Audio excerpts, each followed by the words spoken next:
Well, look who it is. It's us. And we're here with Shipbreakers, Stars Without Numbers, Revised Edition, Episode 7, joining the crew of the LAS Golden Goose. Heroes? Maybe not. Pawns? Certainly. Independent salvager contractors? God, I hope so. There's someone in the YouTube comments who just really, really wants you guys to salvage a ship, and they're waiting on you, and I keep promising that one day you guys will get to it. One day. It could be a pretty intense opening of this episode, so I just want to give you guys a second to just appreciate the stillness and silence and talk to me about your goals and anything you want to do before we get started. What will be a truly bad moment for the crew? Great. Well, I guess to talk about goals. Yeah, goals. My short-term goal is to talk to the crew about their salvaging experience, because MINERVA has not been a salvager before and is trying to figure out how to be a helpful, productive member of a crew that is ostensibly supposed to be salvaging. My long-term goal is still to make an inter-system charitable organization for the needy. A lot of bureaucracy and way more resources and funding than you currently have. Oh, yeah.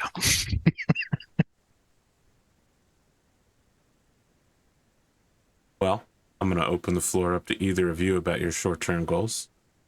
Quentin's short-term goal remains the same, which is to get everybody through the salvaging job in one piece.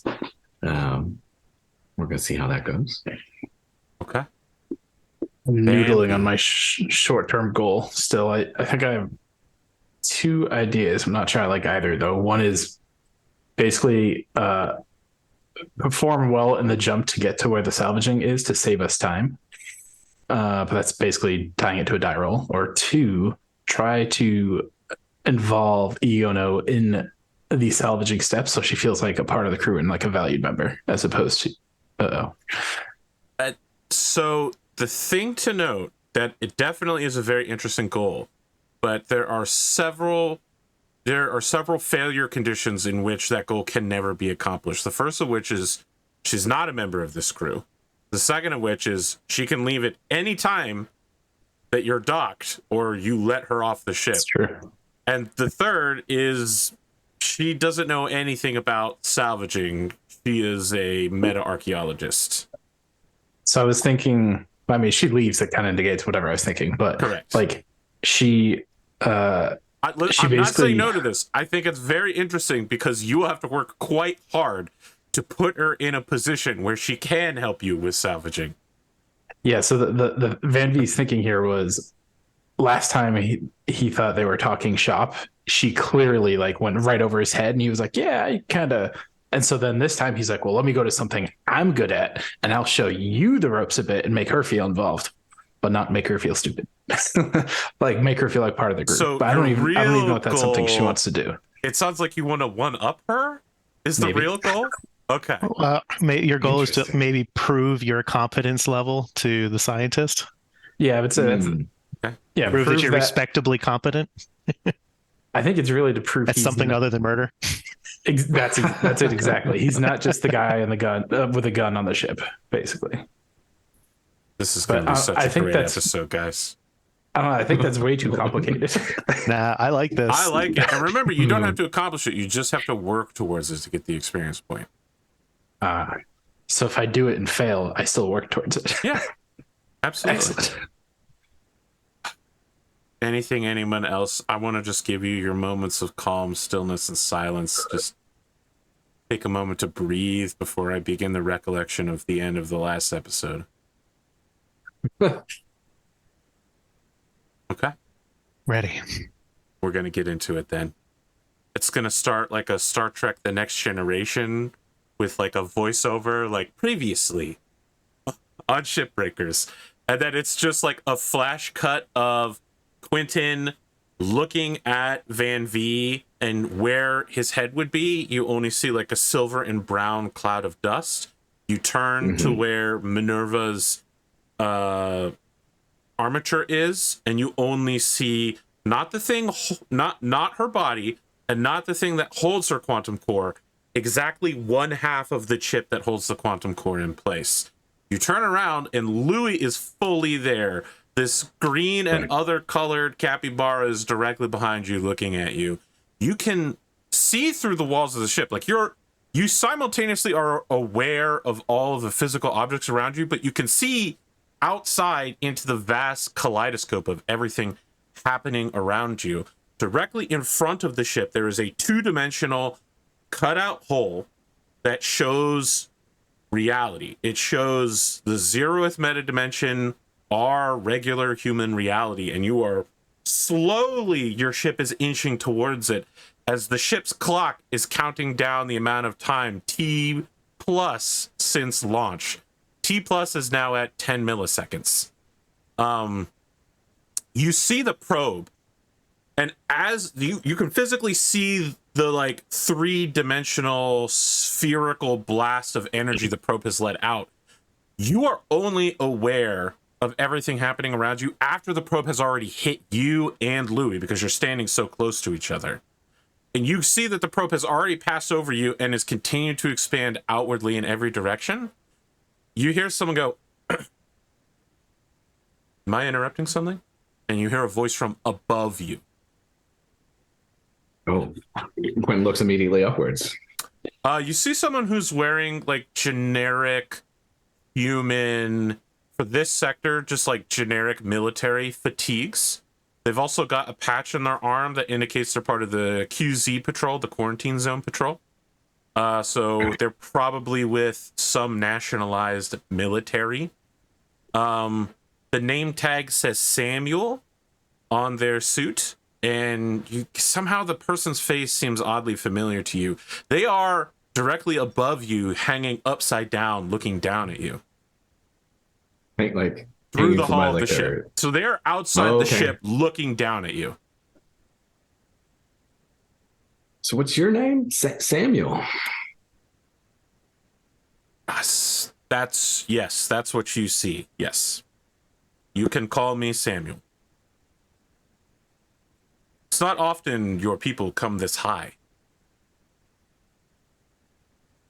My people. Yeah. Who are you? Sorry.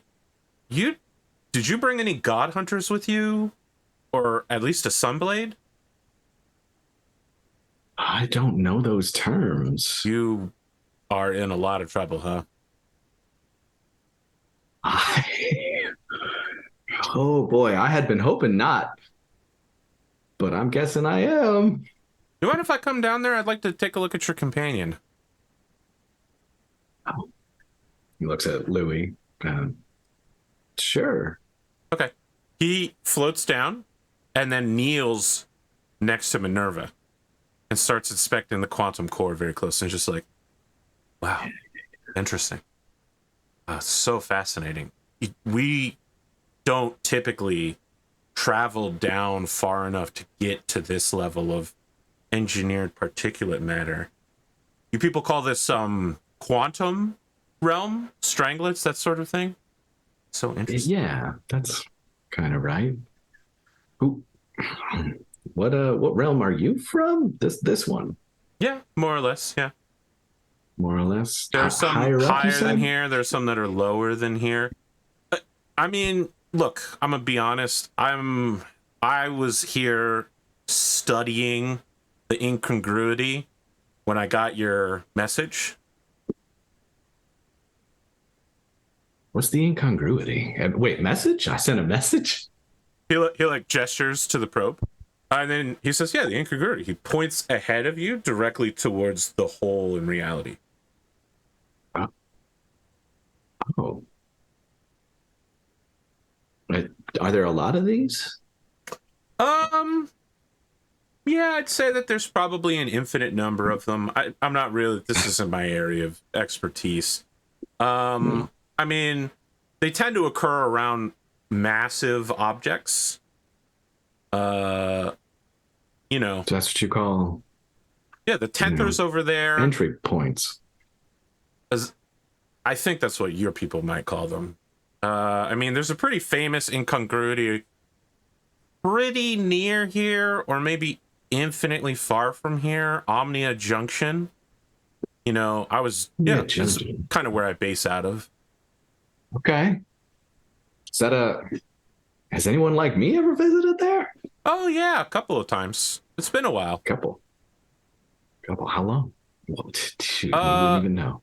Look, I'm really sorry. I know that you people believe that you live in a consistent time stream, but actually time is only linear metadimensionally, and time in your realm changes depending on how fast you're moving, which is really odd. I mean, it's really messed up. So, I mean, how long it's been for me is going to be very different than how long it's been for not only you. You know what? Frame of reference is important when you're asking time. Absolutely. I get you. You understand. Okay.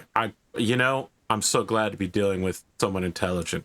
He still has not turned to look at you yet, but now he gets up from kneeling and stands up and says, "Can I see what you have right there in your pocket?"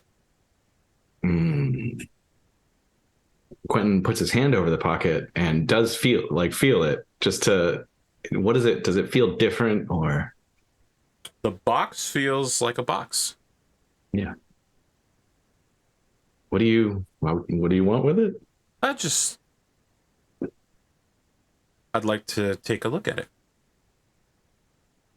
I haven't really had much of a chance to look at it myself. I think I'd like to keep it a little close to my vest, so to speak. That's wise. That's very wise. There are some people who would kill you to get that. Do you know what it is? Do you not know what it is? I think I do. Is it, like, how do you know it was in my pocket? Is it sending a signal here? He's about to answer you, and you become aware of something happening behind him, behind the hole in reality. It was difficult to see at first because, of course, the hole in reality covered it. But as the signal from the probe continued to expand, it hit something in the same way that every time it touches a new object, it sends a reflection back. It hit something very large behind the hole in reality. And that wave is coming back. This guy sees it reflected in your eyes and turns and he goes, "Oh, fuck. Hey, listen, it was great talking to you. That tenther is coming down. You have to get out of here right now. Oh, shit. I don't know what's going to happen when it drills down this far. It's..." What did you say? What was it? A tenther? Wow, you just... Okay. Meet me at Omnia Junction. And he disappears. Oh shit. Okay. Quentin is looking. He pulls out the box first, just looks at it, and is looking around. And what can he do? What is there that's interactable for him right now? So you can see the ship all around you. Uh-huh. But you also can see through it. And what you're noticing is that there is a large orb. And ever since that probe's ping hit it, it's growing bigger and bigger. 8 glowing red orbs appear on the face of it, and dozens of tendrils begin to move like a sun or perhaps some sort of snake god. And each of those tendrils spawns a dozen tendrils, and each of those tendrils spawns a dozen tendrils, and they all begin to move in every direction around you to surround the ship.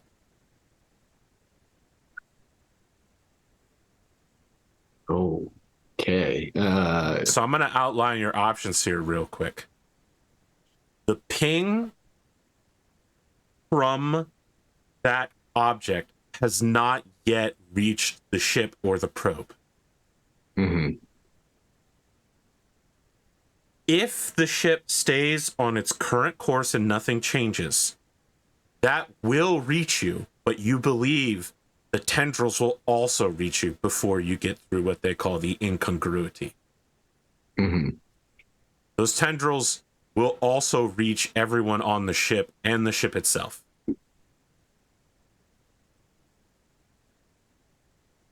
Okay. That seems real bad. You can choose to select some people to protect from the tendrils. How many points of effort do you have today? Psionically. Oh, I currently have 5 points of effort. I would like you to select which people or objects you would like to protect psionically. Which people or objects? Oh boy. Oh boy. Well, first of all, it's everyone on the crew. So I assume it's 1 per point of effort. Mm-hmm. Essentially. Is Iano Kanto considered a member of the crew? She's on the ship, so she's and part that of is the, all 5 of your points have already been spent, and you cannot protect the ship. But guess what? I've got a great deal for you. Tell me what you know about torching. I know it is very dangerous. It is very dangerous. And oh boy. You're going to burn a hole in your mind to gain additional power. Now, there's a 1 in 6 chance that this doesn't permanently disable you. On a 1 through 5, you will permanently, irrevocably lose 1 of your stats by 1. Right. But if you don't do this, the ship will definitely get hit. And again, you don't know what will happen, but this seems really bad. Sure. But that might just be your fear of the unknown around you. Don't let me decide what you're going to do. Oh my gosh. Yeah. Might you just embrace the strange? You could just embrace the strange. This is first contact with an unknown metadimensional being. This is, yes. Go for it. I mean, I could protect everyone but myself and the ship, I suppose. You could protect everyone but yourself and the ship. Maybe there's a crew member who really wants to study these things and doesn't want to be protected because that's her specialty. Okay, so before Quentin commits to this, can he open the box? What a great question. Yes, you can open the box. As soon as you open the box, a golden thread appears and points directly away from you into the vast metadimensional distance. And you can see that that thread is also moving up and down metadimensionally. It exists here in the 3rd metadimension, but also above and below you.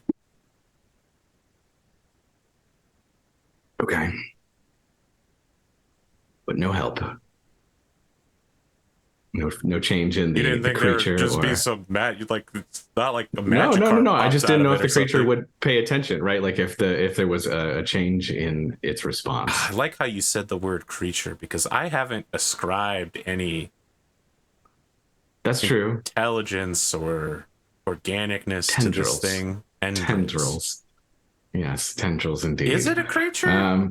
Those 8 red glowing orbs paired side by side focus, you think, entirely on you. It does feel quite creature-like. Man, I am tempted to do that, to like let first contact, as far as that goes, happens. Oh, this is a rough choice. I feel like the more strange, the more exciting this game is, but yeah, it's also a risk of whether or not you think you're going to vanish suddenly. So yeah, I am leaning that way. Essentially, just protecting everything but himself and like the ship and everyone else, and seeing what happens.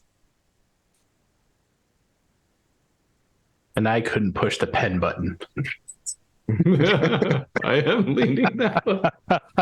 Oh, this is probably a very bad choice, though. Torching is safer, theoretically. The unknown is right there, though. As soon as you described the 1 in 6 chance, all I could picture was like someone on Blood Bowl running go for it, except inverse. I am thinking about how Quentin wants to be a treasure hunter and go find unknown and strange things about. Yeah, So absolutely.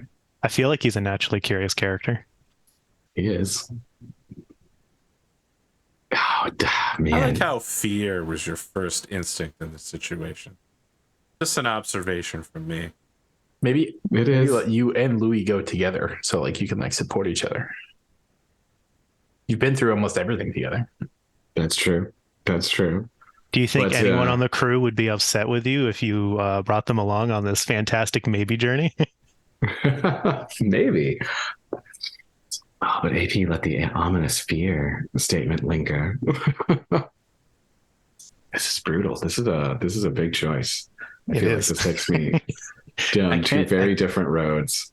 I can't tell if outside the cave and this owl bear remains. What a reference. I don't know that anyone that watches this show has seen that show. I appreciate it, though. I get the reference. I feel like that was a word of warning. I love that Dunamis and Kain have fulfilled the angel and devil on your shoulder. Legitimate? Yes, exactly. I don't have. I'm being I'm poked trying in not to both say directions. anything because they've already done it for you. I know. It's brutal. It's so good. Amazing. Love it. Oh, the agony here. I mean, There's only if one I thing only to had- do: flip a coin. I mean, I will do it. Choosing to avoid this thing altogether or to make efforts to do so is, I suppose, arguably the safe option, but we don't necessarily know if this is bad. It's not. We know not- somebody who was at least willing to have a conversation Ran away. did run away from it. You also Or made did no he effort run to away determine. from the He also made no efforts to the determine his wave? intentions. Yeah, who knows what he just gathered from Minerva? Yeah, Or what he that's did to also Minerva. true. That's also true. Oh yeah, don't even bother protecting Minerva. She's already dead. Oh gosh, Quentin should have thought of that. Very true. AP, can you clarify for me? So there's this wave that is coming to the front of the ship, right? And that is what Samuel saw that he initially reacted to, correct? You believe he said he received a message from you. Uh-huh. I'm not going to give you any further information than that because that's all you know. Sure. You've suspected Sure. several different causes of communication, and that's good enough for me. Well, what I'm trying to make sure I fully understand is that the tendrils and the like energy that is sort of coming from the other direction versus the like thing coming from behind the incongruity. They are coming from the same direction. Gotcha. Okay. Your probe Okay. data was sent out. It hit something behind the incongruity, and now is reflecting back like radar or sound or any wave, really. And in the process, whatever was there seems to have, if you believe it to be a creature, awoken, activated, reacted is probably a chemically sufficient word scientifically for what's happening. Something behind the incongruity is reacting to the probe wave. Okay. And he said it was a tenther drilling down. Tenther drilling down. Yeah. Oh, something I higher mean, dimensional. Samuel probably responded to something similar. Yeah. So Yeah. You also are holding a box that has a golden thread going in a random direction. Does that can I influence anything with that direction or? I don't know why, but right now my brainscape is imagining the scene with the deep sea diver at the end of the abyss, where he's just sort of riding through all the lights. Right? He's just like, I don't remember if Revised has the Psytech skill or not. I know 1E does. So let me take a moment to look that up while you continue to Hollywood and Goldbrick. I think I'm it so is... sorry. No, I should be it's- decisive. you should choose very carefully here. I will allow... So it doesn't have a Psytech skill anymore. So if you want to change this object and change the way that it works, I will require either a fix roll or the use of the Metapsionicist skill, which would be rolled at the number of Metapsionics? levels you have in Metapsionics.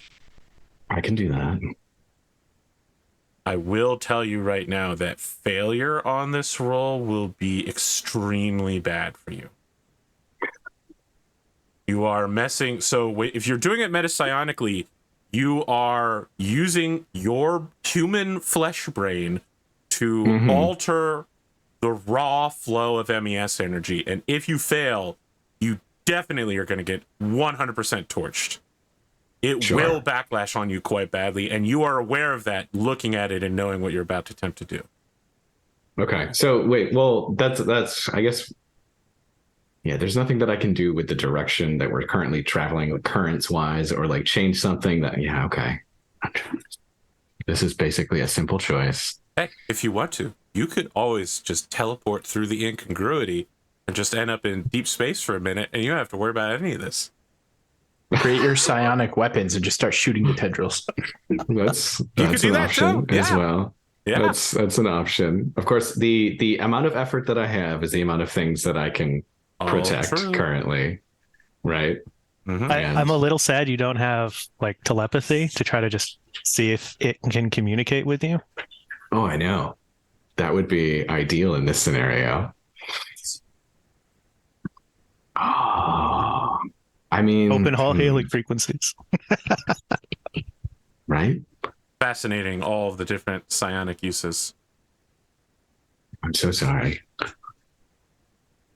This is terrifying for Quentin and for me as the player. Like, what choice do I make? It leads me so many places. Okay. Well, if you're looking for votes from the team, I think we have each voted in the opposite you direction. absolutely So, have. I would support whatever my captain chooses once he flips a coin.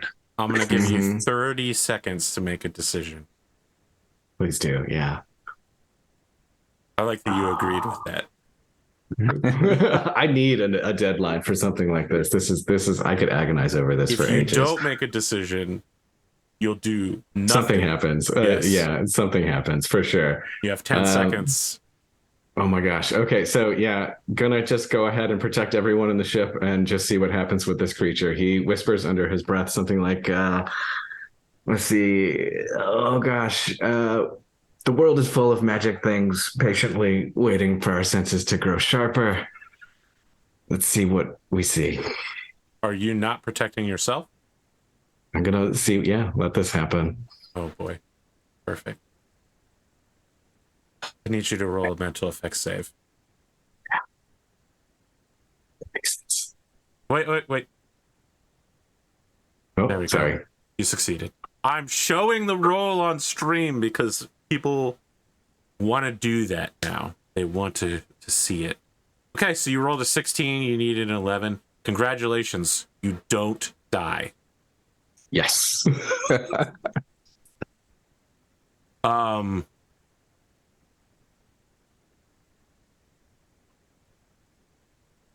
What happens to you in this moment is so much larger than your ability to comprehend. Last episode, you and Dunamis indicated that you felt that a certain individual was opening you up to new ideas, that realms of human interaction existed so far above you you haven't come into contact with yet.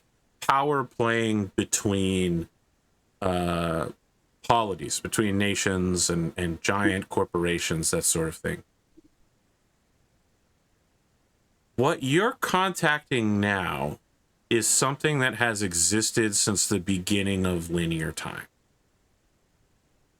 It has invaded your mind and body and is ruthlessly extracting every part of your essence and crushing it and compressing it into something so small that it barely exists anymore. You believe that you are in sentient contact with a creature that we see in our reality as a black hole. And as it comes into contact with you, you see every fraction, the smallest amount of time that passes, a Planck second, the smallest amount of time that exists that can possibly be divided between one instant and another. You experience all of those from the beginning of time to the end of time itself. Because in the metadimensional world, time flows in reverse. Events that haven't happened yet on your knowledge of existence have already happened metadimensionally, which is how precognition works. Events that haven't happened yet are more likely to show up precognitively, and events that have already happened are more difficult to see because they haven't happened yet metadimensionally. And this makes absolutely no sense to you because that's not how linear time works for you. It's absurd. Your mind can't grasp not only this much dense knowledge, you're way beyond the Bekenstein limit. Your mind literally cannot hold all of the knowledge flowing into you of everything that this creature has ever absorbed. It not only views your reality, but 10 other metadimensional realities at all time, knowing everything happening on all of them. Your mind isn't screaming because it doesn't have a mouth, and also because you are the size of a grain of sand before the entire universe. It's bad. What's happening to you right now is bad, and it happens forever. And then it doesn't.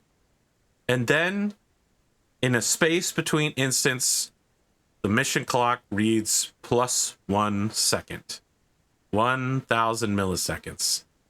And you slide through the incongruity, through the arrival point, back into reality, tearing you away from the most... You've had really bad experiences psionically. This is definitely the worst thing that has ever happened to you. I'm going to describe what happens for everybody else. The ship comes out, and Iona goes, "Woo! We got it, baby! We got it!" A message that has been time-coded on the ship. 2 of them kick off. One is... oh my god, I want to say his name's Dr. Knickerbocker, but that is absolutely not correct. Coon Sporadicus starts playing a little confetti cannon in the office that you saw him in before, and he's just like, "Iono, congratulations! You've got your doctorate. I'm authorizing you to get a white lab coat. Oh, I can't wait for this message to get back to me. This data must be incredible. Congratulations, my girl, as your doctoral advisor and the head of the doctoral thesis council. Just, there's a second message that's on here. Delete that one. You don't want to watch that one." Well, our time working together is over, Iono, but I just want to say, she's just like, okay, he's going to talk for like 20 minutes. I'll watch this part later. The second message is to MINERVA. It is from... Carlito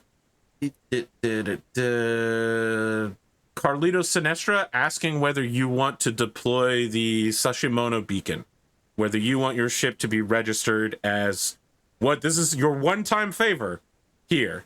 Do you want to be registered as a member of the Trinity Corporate Alliance or not? You asked him to give you a variable choice, and it is deployed now upon detecting that you've arrived in Can 599. Did the captain make a determination before we made the jump? He had not. And we're not cutting to that yet because this is happening so quickly. Van-Vee, for you, you successfully completed a jump. You know, it was a little exhausting. You had to hit a button 30 seconds ahead of time. It was a little unusual. You are getting I had the easy part. You are getting a bunch of messages all at once. You receive a message. They're all addressed to the pilot. One of them is from Tolan 3 Refueling Station, recognizing that you've been here before, letting you know that threat level is higher than normal. And if you want to refuel there, you can. Another message is from Minerva's ship, the MINERVA, indicating that it is still here on low frequency stealth, low power mode. There is another message from Tolan 3, not from the refueling station line, from the like air boss, like someone who would direct traffic, indicating that there was just a wave of Hawking radiation out of the black hole, and that all ships should check to make sure that their hull integrity levels are high enough that they could repel that level of radiation. That it's just a minor thing. And you are also being locked on by 300 different ships.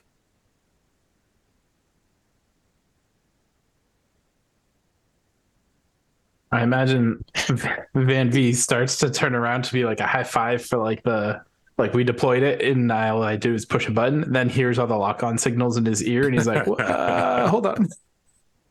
I think So Iono those- just straight up like pulls you out of your chair to hug you, Van-Vee. She's just like, Ooh, we did it! Nice. We did it! This is science! It's real! Metadimensional beings are real! They're real!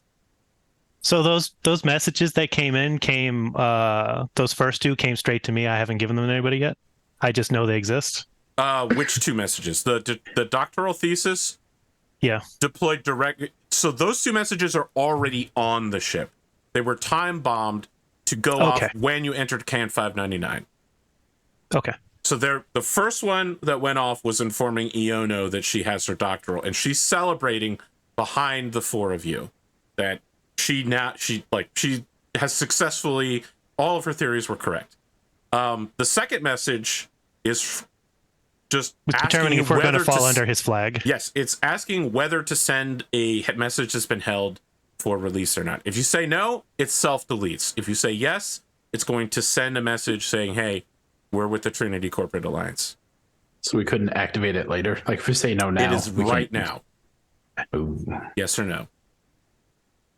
Captain, shall we take shelter under the banner of the Trinity Corps? I might advise that's a good idea. We're being locked on a lot right now. I need an immediate decision, Captain. Quentin, is he conscious? Yes. Smack, smack, smack. It's unfortunate that you are conscious. Yes. You're trying to remember. People are saying words around you. You're trying to remember what language is. You're pretty sure Quentin is important. Okay, given the time nature of the message and the fact that the captain seems to be mentally like He begins not vomiting. present. Yeah, I was waiting for that one. I said yes. We will take the Collapse. I banner. assume I'm on the floor at this point. No, you're just standing up. You just vomit while standing perfectly still. Even worse. Yeah, I'll send I'll use yes. Okay. And I will as soon as I will direct that message to say yes, and the armature will go to take the captain to medical. Okay. Van-Vee. Almost all of those lock-ons immediately cease. I was going to say we now have 400 lock-ons. Nope. You've only got two. Can I identify the two? Absolutely. Yes. One of them is from a ship that doesn't show up in your register. It appears to be larger than a bulk cruiser and is currently docked at Omura 9. In fact, it's large enough that it is a significant fraction of Omura 9's mass. It is registered as the Prince Vandorn, and claims that it is a luxury cruise liner vessel, which you've basically never heard of.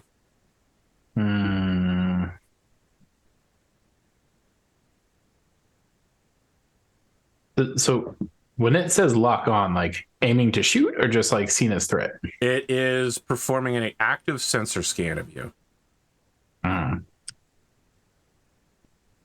The second ship that is locking onto you is emitting a quantum ECM burst.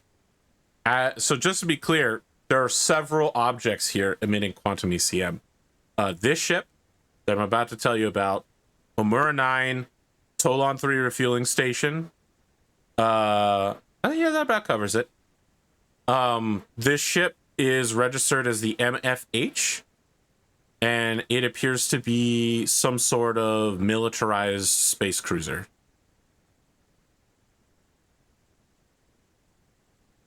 That one sounds scary. Van-Vee, it may be a little difficult, but I will have my pad should you require my assistance. I'm taking the captain to medical. Well, Minerva, I think that's the right first move. Make sure Captain's all right. But I think we have a little bit of a situation up here. We're being scanned by a military cruiser. What? How far? I'm supposed to ask it in Van-Vee's voice. How far away is it? Can I like threat level distance? It's 48 hours away at 1 speed travel. It's somewhere near Omura 9. It appears to be orbiting Omura 9.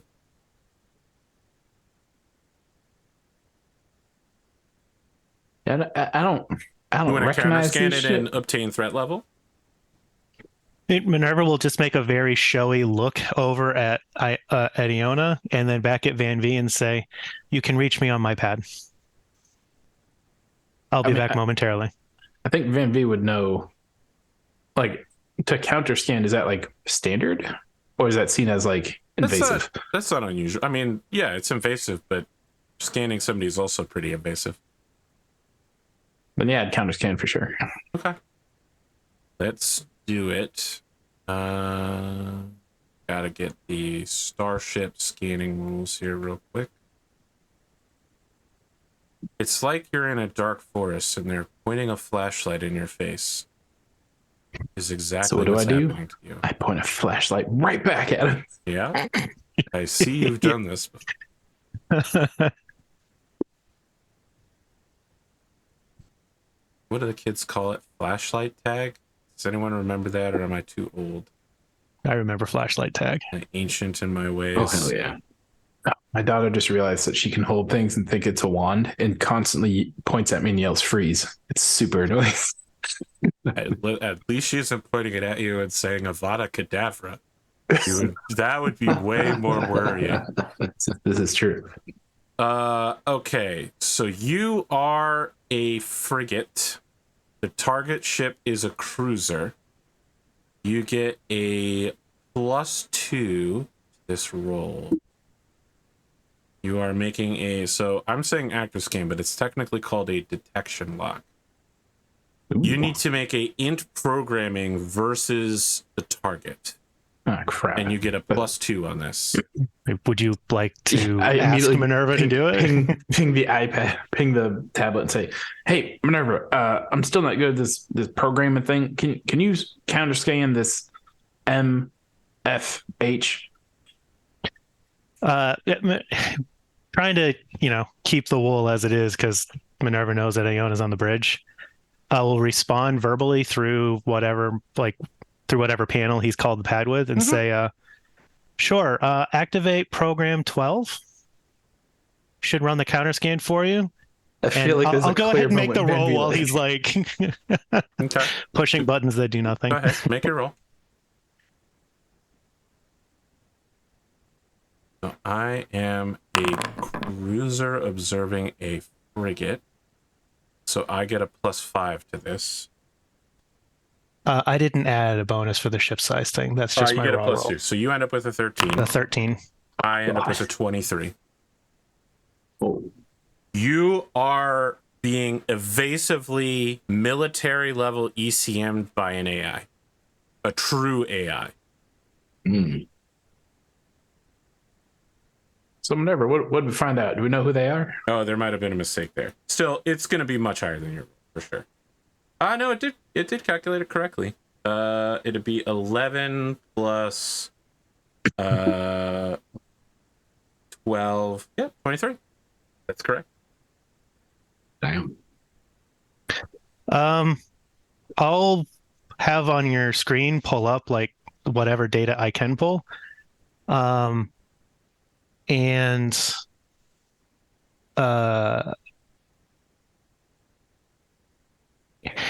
Here's just what to you make know. sure the shoulder, so just to make sure the shoulder surfing doesn't cause a problem, as a footnote, it will say that their electronic warfare specialist is similar to me.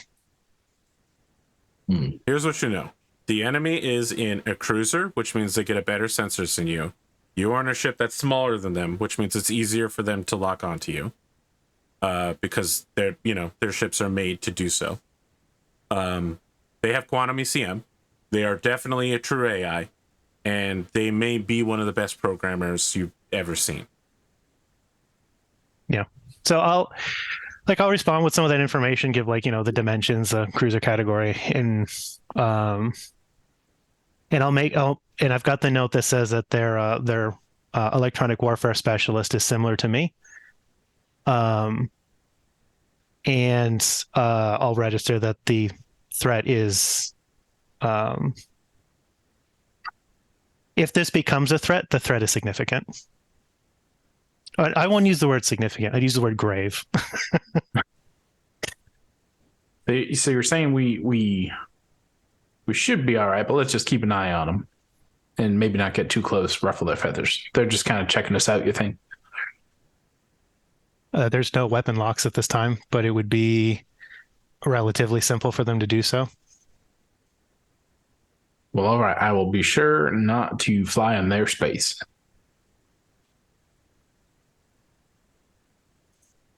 What's the deal with MINERVA the is cap? curious. It's been about a minute and a half for you of real time.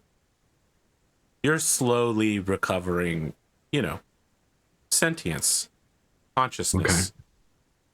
Well, everything that just happened to you is kind of being shunted away.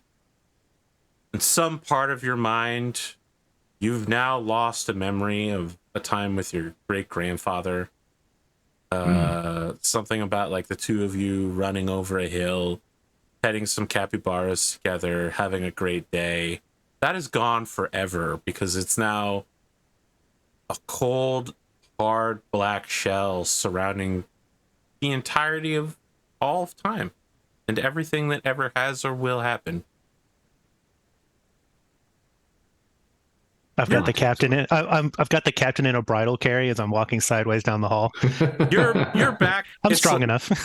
It's you taste that horrible vomit acid in your mouth taste. You're aware that you're on your ship. And I guess in that bridal carry, Quentin will start to blink and look up at MINERVA. Are we okay? Or however much I can start to speak.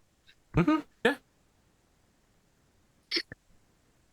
The ship is in the presence of a capability that could destroy us, but is not actively choosing to do so at this time. What We a way are to flying. phrase that. We are flying under the banner of the Trinity sounds Corporation familiar. for protection. That doesn't sound familiar. Okay.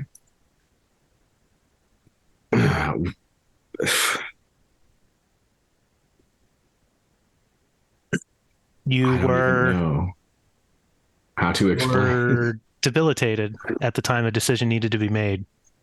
So we made a decision in order to protect the ship. Just fine. That's sounds familiar too. What I'm did gonna you bring just you say? to- That there was a threat that could kill us? That There is a large vessel. feels like what was just happening to me and you. Do you feel Curious. okay? I sense no anomalies. Are you sure? Can I run a program check on myself as a diagnostic? Yes, you can.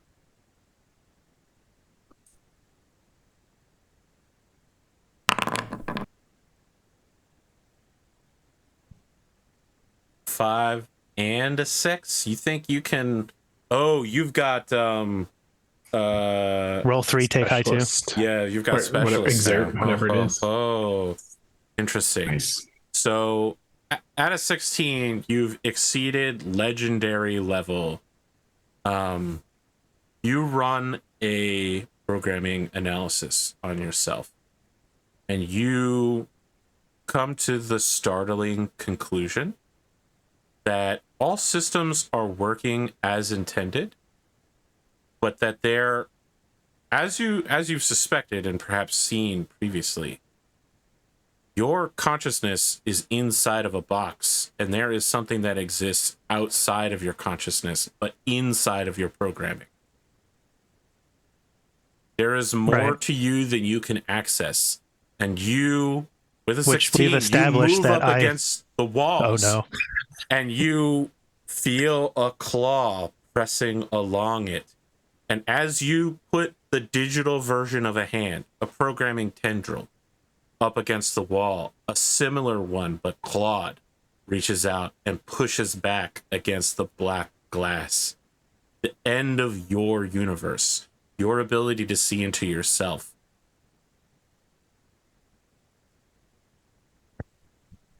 And this is an increased level of response from these. Yes. Okay. And that black glass starts to feel warm. This is why you I pick think- normal humans. I think there's Yeah. I think, like, as you asked that, Minerva says, I don't detect any anomalies. I'll run a diagnostic one moment. And then there's no answer. The moment stretches on far longer than it should for a computer as you're still being carried down the hall. Amazing. Or I want to you take our stop break carrying. right You here. just I want to stop. take our break here. Right good. here. Perfect. Oh, Oh, we'll be back for Goddamn. that second half soon. We're just doing horror all episode long, guys. What a time. We'll be back. Stick around. And hey, maybe watch those ads on Twitch. Not you, YouTube. You do whatever you want. You guys did, but for the entire break, we basically sat here and talked about everything that happened and about how bad it is. How we all made the right choice. What do you want to Interesting do choices. next, friends?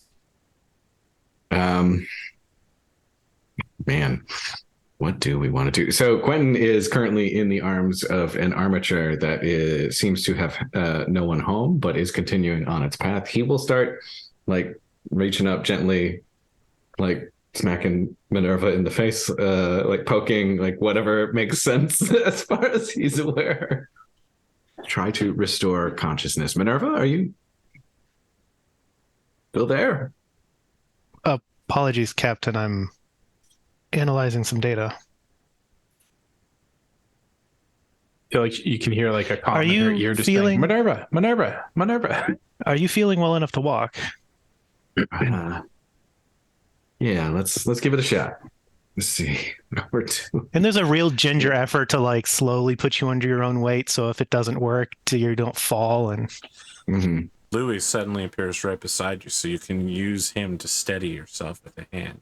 Oh, Quentin does, and he like leans in and hugs him very tightly, and essentially is like checking to make sure he's in one piece completely. And Louis turns to look at you, and he looks sad. oh, interesting. He knows. Quentin will turn back to Minerva and say, you know, where'd you go just now? I think I'm the one who's supposed to be having an existential crisis here right now. I wanted to run a comprehensive diagnostic. It took a little bit longer. Okay, let's keep making our way to the. Where are we going? I was taking you to medical. Let's continue that way. You arrive at the auto dock. And yeah, I guess let it scan. Is there anything like physically changed or like messed up about Quentin? Yeah, you have brain cancer. Mm, Fortunately, we have an autodoc that fixes cancer. yeah, That's true. that is very fortunate. It's going to require 6 hours to run and remove the tumor. Okay. Okay. So that didn't come without cost. How do we know Minerva, you didn't already have it? Is this as far as true. Minerva is concerned, drilling does not cause brain cancer, correct? Strange things can happen in drill space. And when it comes to psionics, if they don't take their MES medication, strange things can happen to them as well. Okay. Captain, I understand this may be a little bit of a personal question, but have you been keeping up to date on your medication? Yeah, Minerva, no worries there. I've been definitely keeping up on my medication, although I've seen some things. It's not medication. Understood. I just want to make some effort to ascertain the cause of the tumor in case it's a preventable recurrence. I certainly hope it's preventable at this place. Jesus. There's something that lives here. A number of people live here. No. There's a station full of inhabitants. I'm not sure I understand your observation. I don't know how to explain this to you. Metadimensionally, there's the black hole is alive. That seems improbable, but I suppose there's metasciences I don't understand. Have you ever heard of a tenther? No. Now that's my answer. Have I ever heard any of this sort of stuff blabbing around the scientific community before? No. Okay, yeah. So it's an honest no, not a lie no.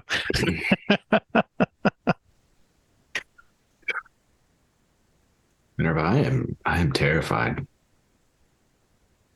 Of what? Of the next jump. That is inconvenient. I'm not sure if there's any way I could help you with that. I'm gonna need to talk to Yono, I think.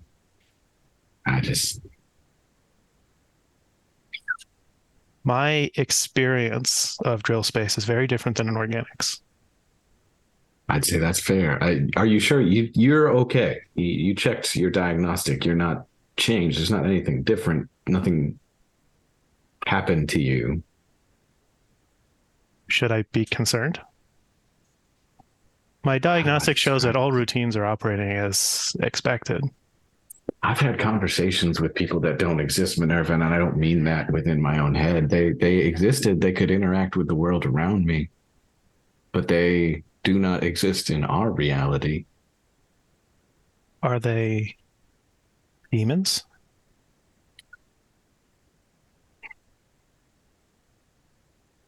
Well, I don't think so. I've been saved by them.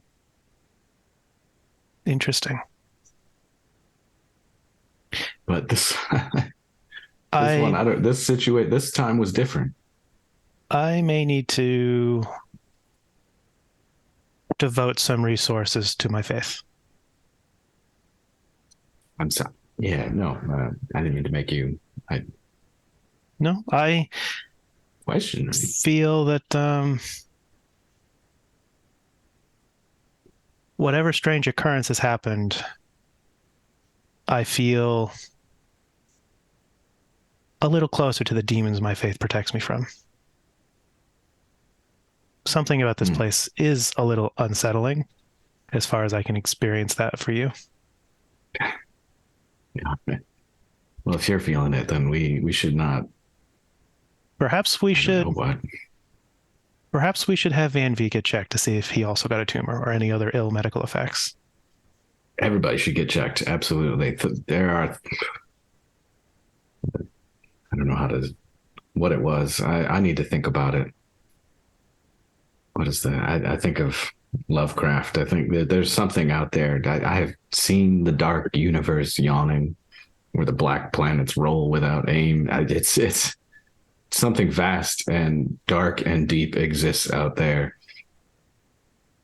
And it literally touched me. I know that there's not much that we've had occasion to speak about yet, and Minerva will put a hand on your shoulder. But there are some of us who are aware that horror and death lie in the expanse of space, and some of us have chosen to walk a path to put ourselves between humanity and those things.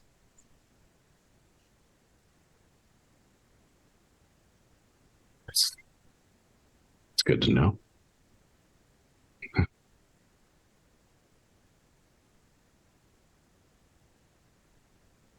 I don't mean for Quentin. that to sound as cryptic as it is, but know that if there is some greater threat, I will stand against it.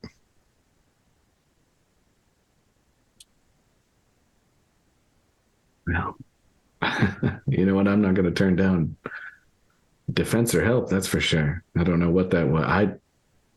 This is a one-time thing. I don't know. I have so much to learn. Perhaps you should rest while you get your cancer treated. There will be plenty of time to analyze this, and you should get some rest. That's a good idea. Quentin reaches into his pocket and clicks the box closed, if it isn't already. What a great time to close the box. Closes his eyes, maybe. I'm going to go... it sort of gestures to the armature. I'm going to go back to the bridge with Van-Vee. If you need anything, you know you can reach me. A hand kind of weakly lifts and twiddles a finger or two. The auto dock begins its process of covering you with some sort of visor, and then there's lots of begins marking over your skull and opens a hole in the wall and pulls you inside to begin its work. Bevy, on the bridge, I just popped open a bottle of champagne, handed it to Yono, and said, "Congrats on being a doctor." Yep, she is hugging you. She is speaking in broken Japanese, just incredibly happy. One hand is going through her data pad, so she's hugging you, but behind your head, she's just going through what are all those? the data of the probe. She kisses you on the forehead, and it's just oh my goodness, what happened with the captain? And there's vomit. Okay, I'm gonna go get some cleaning supplies and I'm a doctor, but it's not like I can't clean up my own laboratory, right? No, I guess I should hire someone to do that. No, I feel like that's a good moment for our space Roomba to start working its way down into all right, that's handling it. I'm just gonna sit in the captain's seat. I'm not gonna touch anything. I want to sit down, Dr. Iono. I respond in Japanese and say, "Enjoy this moment." She nods. I don't think you've ever spoken to her in Japanese before. She just says, "Oh, thank you. Your accent's surprisingly good." Yeah, I didn't know how to do my accent in Japanese being in English, but yeah, I understand. But you're a diplomat, right? You can speak all the major languages. Yeah, so she's just surprised that you could speak Japanese. You're a kind of pasty cowboy. Yep, Minerva's headed back to the bridge. Yeah. All right, we've got a gang here.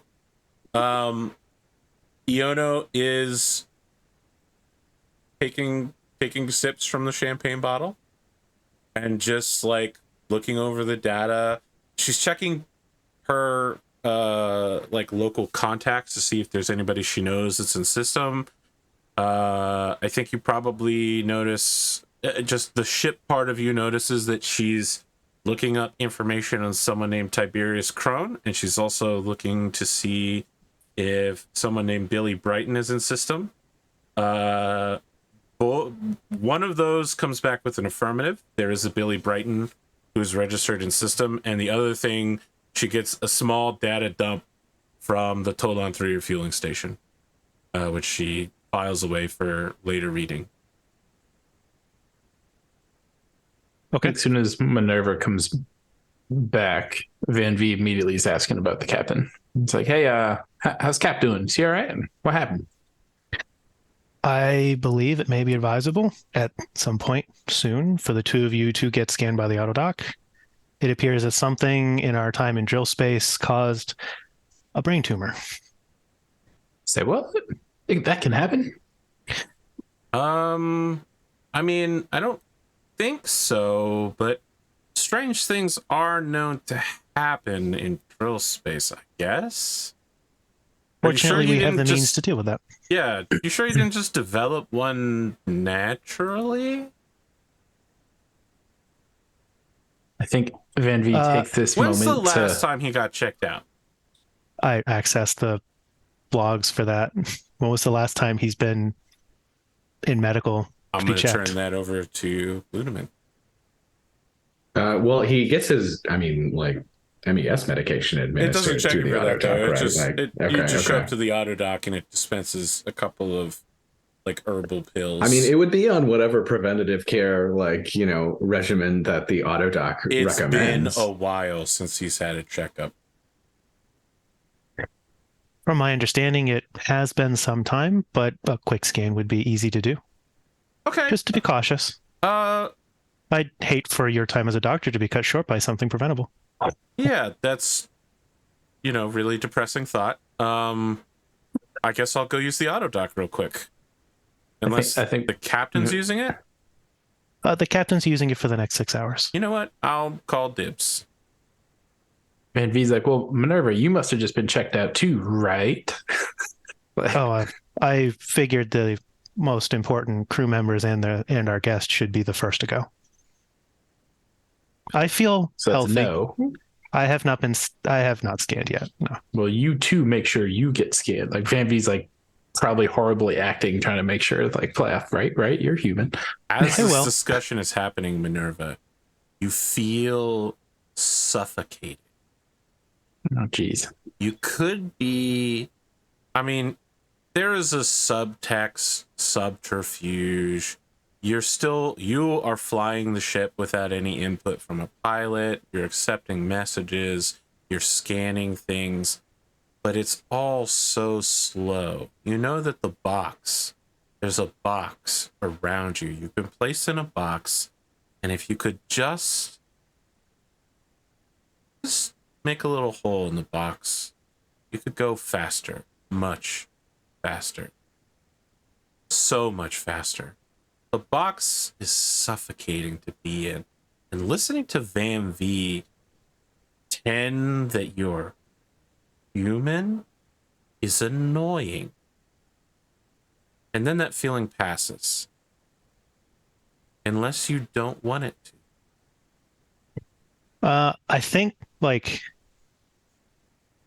we get as Van-Vee is talking, there is sort of the hard eye of annoyance that you're talking, and then a pause, and Minerva says, "If you don't need me on the bridge, I would like to pray." Well, we do. Okay. I'll just tell you what. I'll make the decisions for where ship's going and dealing with all these messages. Then is everybody good with that? All right, Yeah, cool. You're the second in command, right? Is what Iono says to you. Yes. I don't know if we've ever established that. It is established in the crew roster. Yeah. You're listed as the second in command because you're the second hire. Oh, okay, that's true. Yeah. That's why when you said you wanted the yes to be sent, and the captain did not respond, Minerva said yes. All right. Fair. But if you don't need me, I would like to go pray. I think I would, I don't know, tap a message to you, just be like, well, what do you want to do about this other AI? Avoid it, ignore it. Do not agitate it. Get closer to it, or just pretend nothing happened. You should act as if you don't know. Oh, that's easy. I think I literally responded with that. That's easy. It has a full detection lock on you. It knows. It definitely knows you tried to put a detection lock on it for sure. Oh yeah, but I took Minerva's answer to like act like you don't know what to do. Well, that's easy. I don't know what to do. Just follow the captain's previous orders. Don't deviate. Don't change the plan according to the information that we attained from the ship. Sounds good. That Good is my luck praying. recommendation. Good luck praying, and hope Cappy gets a speedy recovery in the auto dock, and Yona's next. I'll handle everything up here. So as Minerva leaves, what are you doing, Vandorn? Well, I'm trying to piece together all the messages we got. It makes sense to be locked down by the not MFH. Which one was it? Prince Valdrenor. Yeah, actually, I haven't even considered that one. I want to scan that one. Oh wait, I suck at scanning. Minerva. You are actually, as you're looking it over, you receive a message from the Prince Valdrenor. Oh, lovely. It's a video message, but it's pre-recorded, so it's not interactive. I will open that sucker up. Okay. It's like a sort of Welsh man wearing a top hat and a tuxedo who says, "Well, howdy, friend. I noticed that you're new in system. I just wanted to say hi, hello, and how you doing? This is the Prince Valdrenor, a luxury bulk cruiser. And congratulations, you and your crew are the 1,000th ship that has entered the system since we've turned on our scans.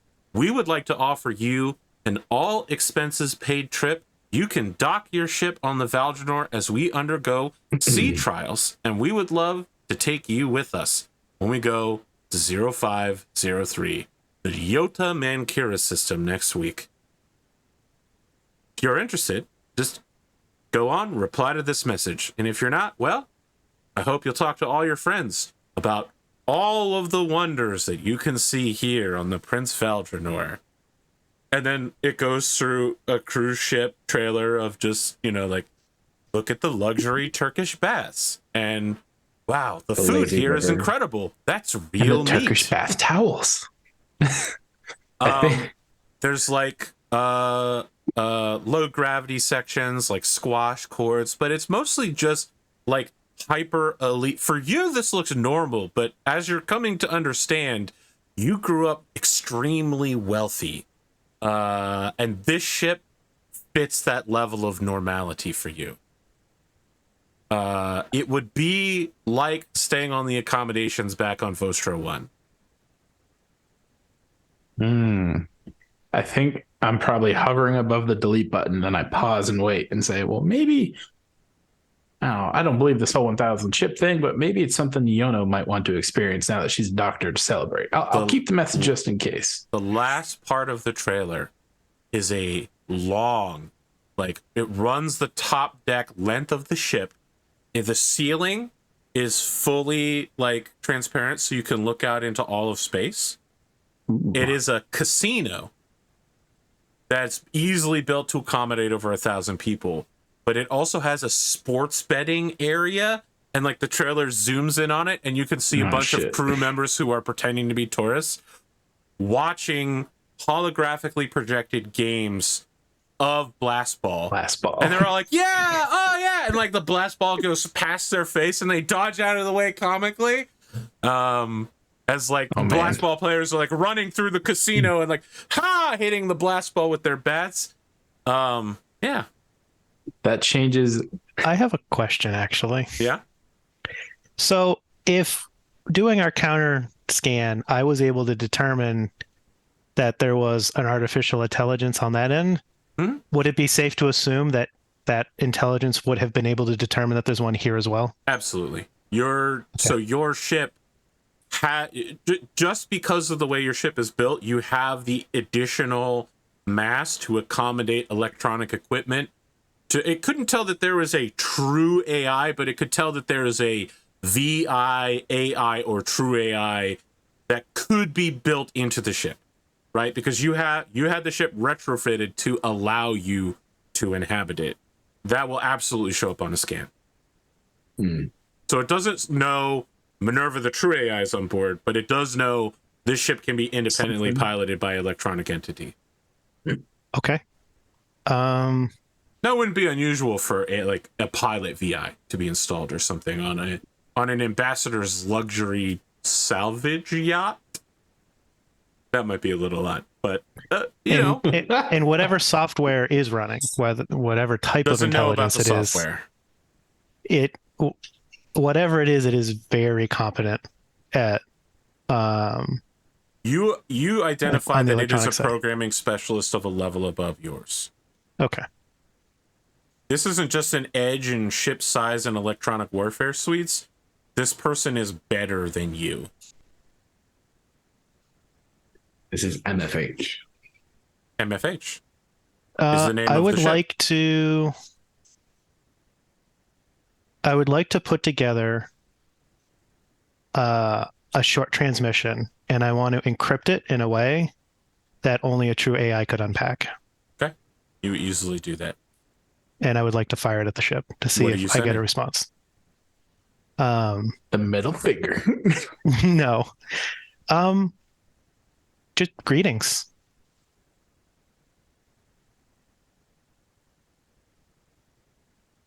You receive a response back in a length of time that's imperceptible to humans. That's simply the AI version of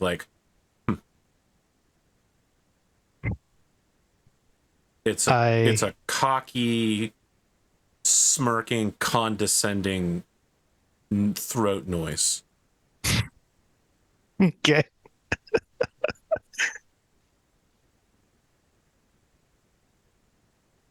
I was led to believe that it would be unlikely to speak to another.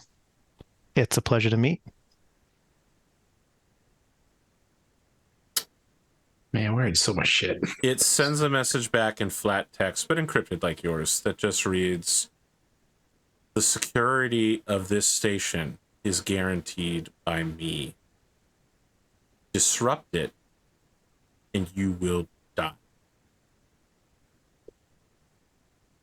We otherwise have nothing to talk about unless you need to hire me. Dash, murder for hire."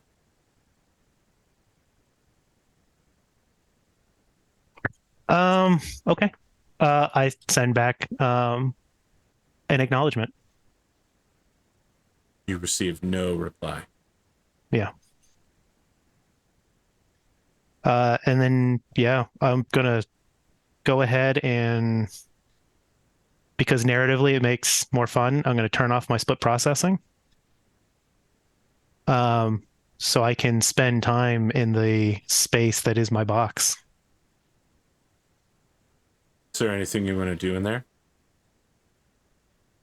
MINERVA is sort of struggling. On the one side, there's been praying inside the box for protection against the demons from within. But there's also a curiosity about, what is it necessarily that I understand that the demons and temptation can lead me to ruin, but I don't know anything about those demons either. Not really. So I think we get MINERVA sort of reflecting on the struggle of curiosity and faith. Make a mental effects saving throw.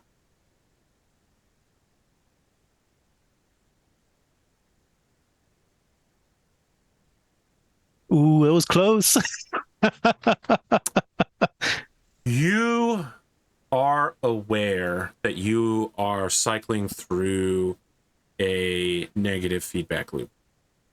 You begin thinking about things that you should not think about. You're not aware of what those things are.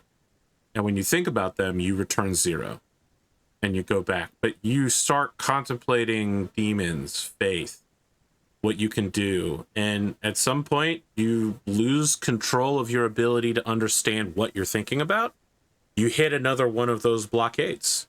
You return 0. Your program restarts.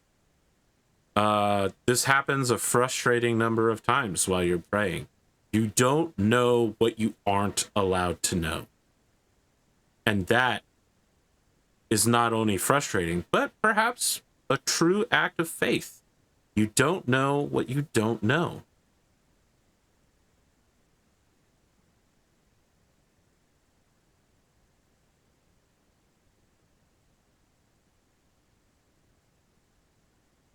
Quentin,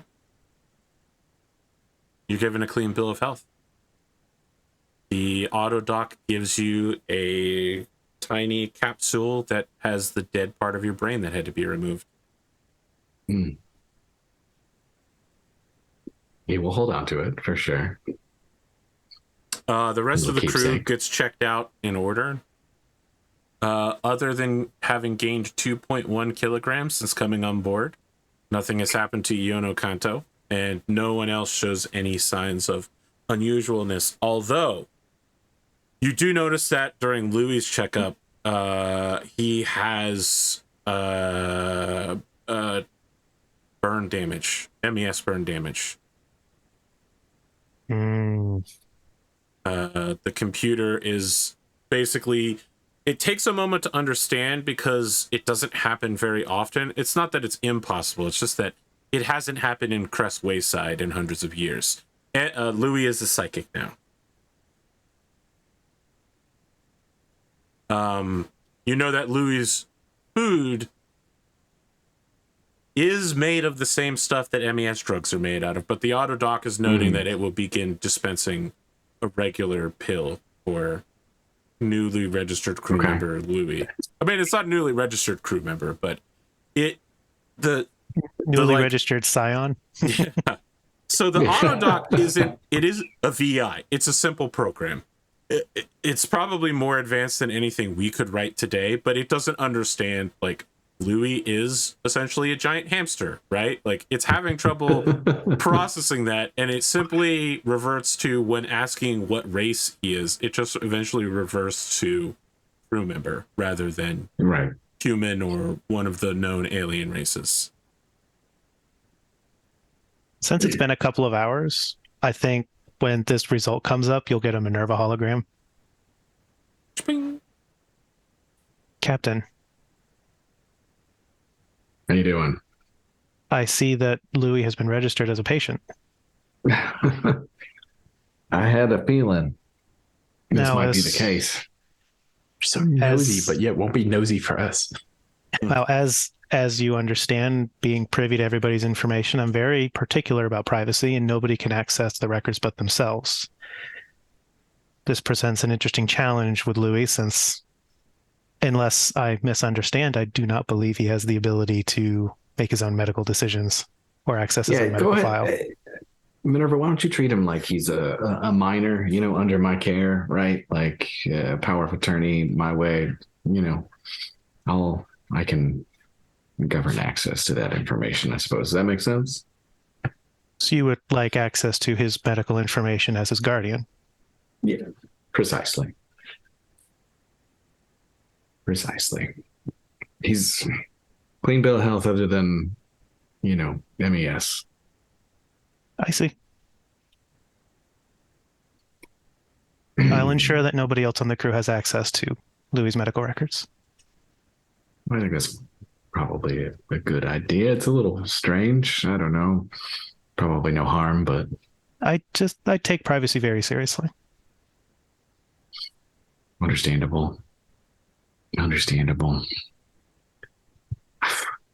Have you had time to rest and reflect on the odd statements you were making?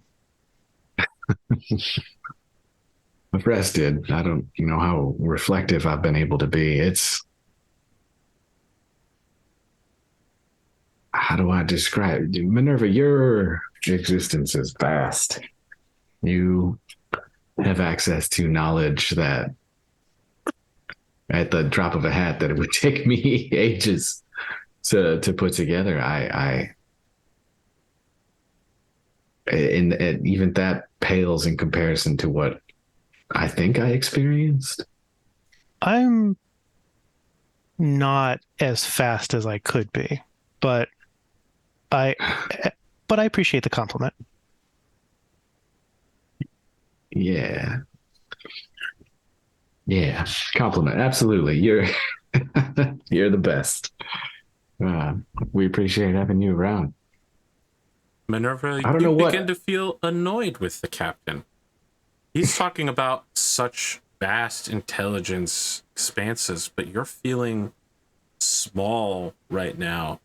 And from outside of wherever your consciousness is, you feel annoyed with him for a moment. And then it passes, unless you don't want it to. I think Minerva is going to have a notable pause in conversation. Where, like, you made your statement, you're expecting some kind of response, and you don't get anything from the hologram. It's just there looking at you. Quentin is starting to get a little worried because this was all sort of prompted by his experience in some way. Like just asking the question, "Are you okay?" and you fell into your own consciousness, not unlike something that recently happened to him. Captain, can I ask you a strange question? Absolutely. I think all I have is strange questions at this point in my life. You made a point of asking if I am okay. Why? Yeah. There was a being, a man, something that I interacted with. He didn't give a name, but he had a name, Samuel. And I was just so shocked. I didn't even, he inspected you, but you weren't you. You were half of a broken crystal.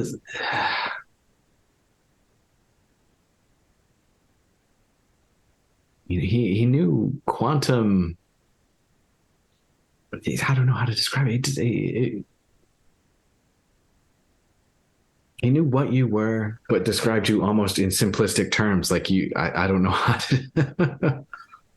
He bent down and was not paying any attention to me, and I was too caught up in what was happening around me to think about it. But I don't know. If he hurt you, if he did something, I don't know what can affect us from that realm directly. Do you know what Samuel was? I know where I need to meet him. Omnia Junction.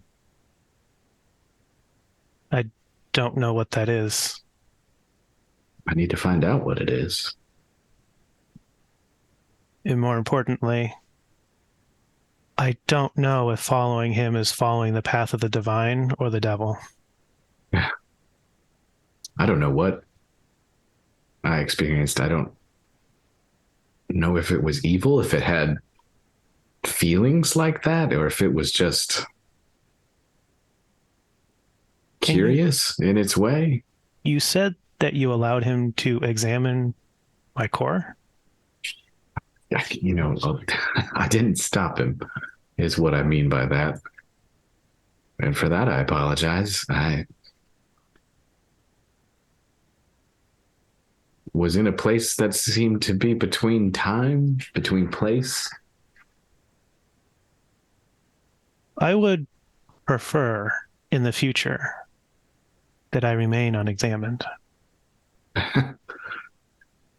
Minerva, you have my word that I will not let that happen twice. There is a difficulty to this existence. And since the jump, it has been made a little more difficult. Okay. So I ask that no one else be allowed to make things harder for me. Well, with whatever power I've got, you can bet I will do what I can to stop that. I feel very responsible for that. I should also let you know the ship that has a lock on us, the one that I mentioned to you when I was carrying you down the hall, should we cause any difficulties on the station of any kind, I can assure you that ship will destroy our ship. Okay. So The station is Come under the into this protection. Good The idea. station is under the protection of that ship. Okay. No. And should we engage in combat, there is no way the ship will be able to defend itself or escape. Wow. All right. Fair enough. If we engage in combat in this system, I think there's no end of ways that we can wind up vaporized right now. This system feels like nothing but danger to me, so we will absolutely have to tread lightly. And Minerva, if you're in need of someone to talk to, that ship out there probably would have more in common with you than me, but I am here. The ship is quite mercenary, has no interest. I guess we all got personalities, man. Are you a man of faith?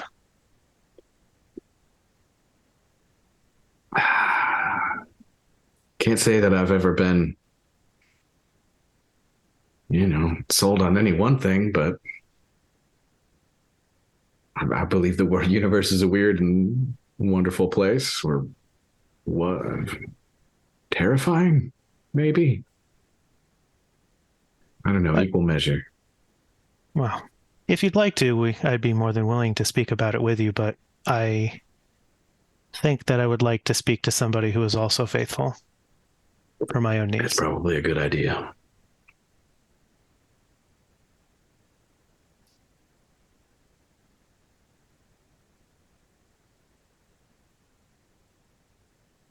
Van-Vee, what's going on with you in the cockpit? Where you going, brother? I think right around now, I snoozed the Prince of Vandorn message until when the captain had woken up, and then I would have had it pop up on everyone else's tablets exactly when they said we can't be getting into trouble on this. The Prince Vandorn, luxury cruise freighter. And I think I would have changed the subject to be something like booze cruise ? I originally said it was the Vandorn, but it is the Valdrenor. Wow. Booze cruise. That's the response you get from Minerva is booze cruise ? Just as a text response. You said back the same subject. I'm like, yeah, what do you think? No, but I think everyone seemed tense. So this is Van-Vee trying to lighten the mood by sending like a message like that. But realistically, I think he's probably bringing us to Talon 3, assuming we want to refuel. But he would also put a message out to the rest of the crew acknowledging that we've been warned of the high threat level by Talon 3 itself, the refueling station. And it's probably related to this other ship that won't unlock us, the MFH.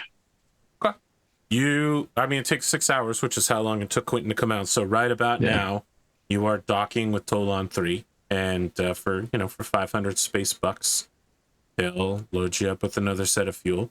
It's a refueling station, so there's not really a place to like dock.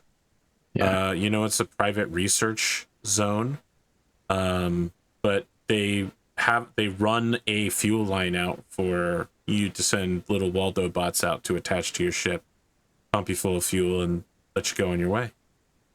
Is there any way to, probably not if we can't actually dock, but is there like it's not that there aren't docking places, but this is a private research station. You need their permission to dock here. It is also pretty heavily defended. It has a gravitic breaker gun and a nuclear snuffer. And it's got a number of like small turrets that would be used to fight people rather than ships.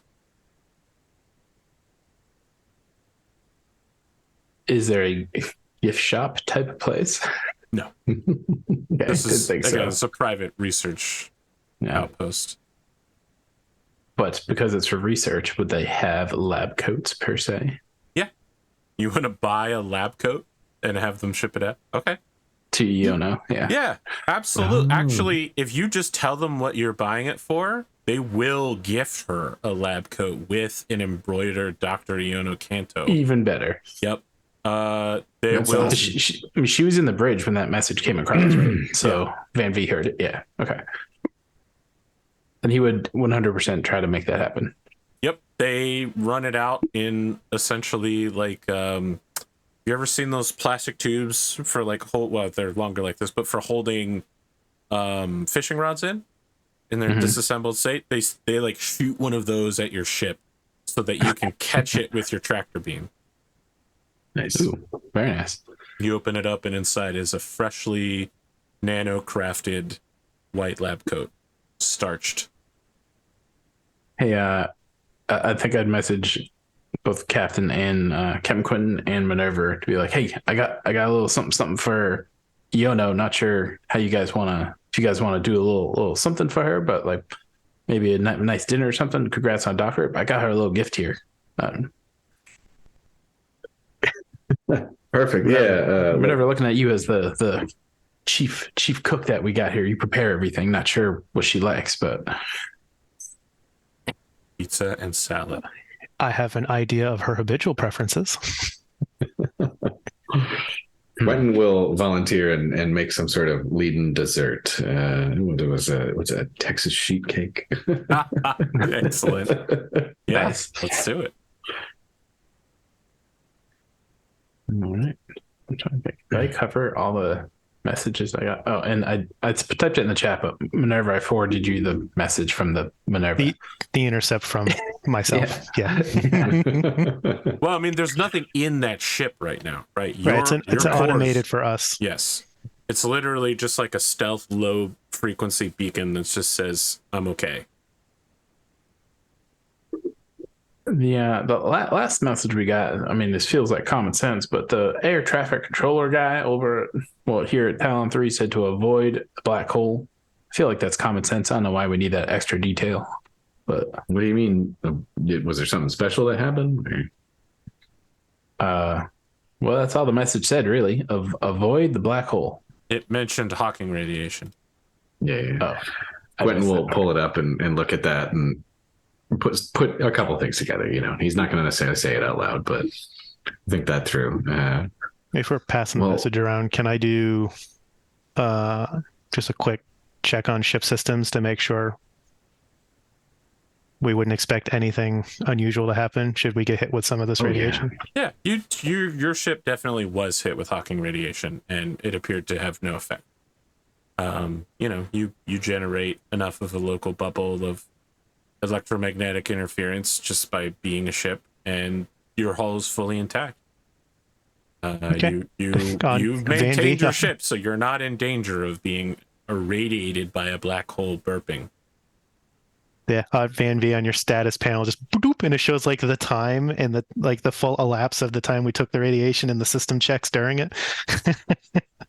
So I mean, Hawking radiation is the only known thing that can leave a black hole formation that leaks a black hole. Yeah. And it's also incredibly rare. Like, this is probably a once in the lifetime of humanity event to be here when a Hawking radiation event happens. So you'll get the status with like, this is the time, here's the system readings, and then like a complete detailed sensor log scan of the event. Yeah, the guys over at Talon 3 are going insane right now. They're like, oh, they're doing that, meme of like a guy with a beard pointing. They're all doing that at each other right now. Given it's so rare, I think Van-Vee would probably just out of curiosity ask MINERVA and Iono, could this have anything to? Could we have done this with our probe? Did our probes cause? Like, these are two really rare things to happen at the same time. Is there a cause and effect here? Did we do this? I mean, if it was caused by the probe, there would have had to have been some sort of metadimensional connection to the black hole, and I'm just not seeing that in the data right now. Quentin will look at her and just. Would we see that in data? There was. Is that no? Wait, what? Sorry. There was. There was a metadimensional connection. Yes. Can you tell me everything? She reaches out and has the like holographic interface around her activated transcription for everything you're about to say. Captain, why don't we sit down? and let's have a informal chat. But you're Very noticing much on the wall Texas. behind you, you can see those words appearing in the transcription device. Uh-huh. You guys take some Yeah. giant pieces of Texas cake and disappear. Yeah, We can exactly, skip yeah. the scene and just say you tell her what happened since you've already told. That's someone basically else. it. Yeah, What exactly. Like, is there I any will break it information down. you would like to omit from your experience? That's a great question. Yeah, Or do you tell her everything? You reached out and touched our AI. I mean, our MINERVA. Yeah, absolutely. We'll omit those aspects, like anything that's referencing directly what MINERVA is or Samuel's interactions directly with her. Omitted for sure. He will tell her that Louis is a Zion. Oh, You're like, I He tell her doesn't- everything, except I leave out basically everything. yeah, no, he doesn't have any reason not to. Like he's looking for answers at this point, and like Quentin's whole MO is that he is essentially implicitly trusting of a lot of these things. So he will tell her about Louis, and because he wants answers, and as far as he's concerned, Yono is his only option at this point. You tell her about Samuel? He will, yeah, and he will also relate more directly the pieces of the Donya Paz. So, yeah, she begins going through her records. There are rumors of things called god hunters and sunblades. They're like Okay. fictional human entities. In the same way, if I said to you, like, Jedi, right, you would understand that that is something from a movie, right? That's where some blades and god hands come from. They're fictional intellectual properties from the Terran Mandate's past. She keeps locking onto Samuel, and I think you've got her running her hand through her hair and looking tired after an hour of this, and she says, just the last time you saw these metadimensional entities, my logs say that you thought that they looked human, right? They did, and they do. And this one looked human too. Yes. I feel like the name Samuel is so familiar. There's something about Quarantine Zone and Samuel that I read in your file once, but I can't remember where I saw it. She's just going back through like your personal history, things that you said to your corporate masters on Thord, like things, people who were interviewed after they met you. Like obviously the university was keeping track of you because of your weird experience. They interviewed some people, but she's just trying to figure out where the intersection between you, someone named Samuel, and Quarantine Zone all meet. She's rebuilding your board. Yeah, exactly. Quentin's thought is the 0501, the memorial station. Yep. And essentially connecting it back to everyone that he experienced and saw had a connection to that place so far. Make a knowledge check real quick using intelligence. Is this all stuff that, like, when you talk about the station and all that, is this all stuff you're openly talking about with Iona as you're kind of going through your record together? Yeah, I think so. Okay.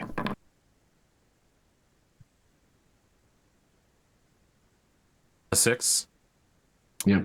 There's something there. There's something about the station that's just on the edge of your knowledge that you just can't remember. You did just have brain surgery less than an hour ago, though. Fair. You were heavily anesthetized. Maybe it'll come to me. But the station. I think that 0501. station's pretty important to you. I spent a lot of time there. Did you think that thing You think it's the black hole. Do you think it's alive? Do you think it's a creature or a power? In your words.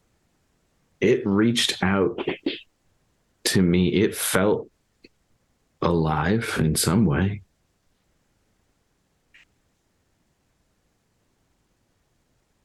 Are you sure that isn't bias, though? For instance, there's certain funguses that when you tap them, they have a stimuli, but they aren't alive and sentient in the way that we would think of it. Maybe not, but they have a network. They send signals. There's processing, cognition of some kind. What is cognition? What is cognition? Yeah. That's a great question. That's way outside my expertise and the subject of this informal interview. You are standing by your testimony that this experience you've had was with a sentient metadimensional, a second entity. Yeah. Does the word shadows mean anything to you?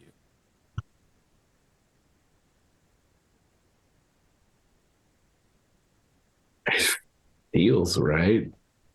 Out of character. Does it mean anything to him specifically? No. Or okay. Okay. All right. Do you need anything like some tea? Can I get you something? Tea would be fantastic. Sure.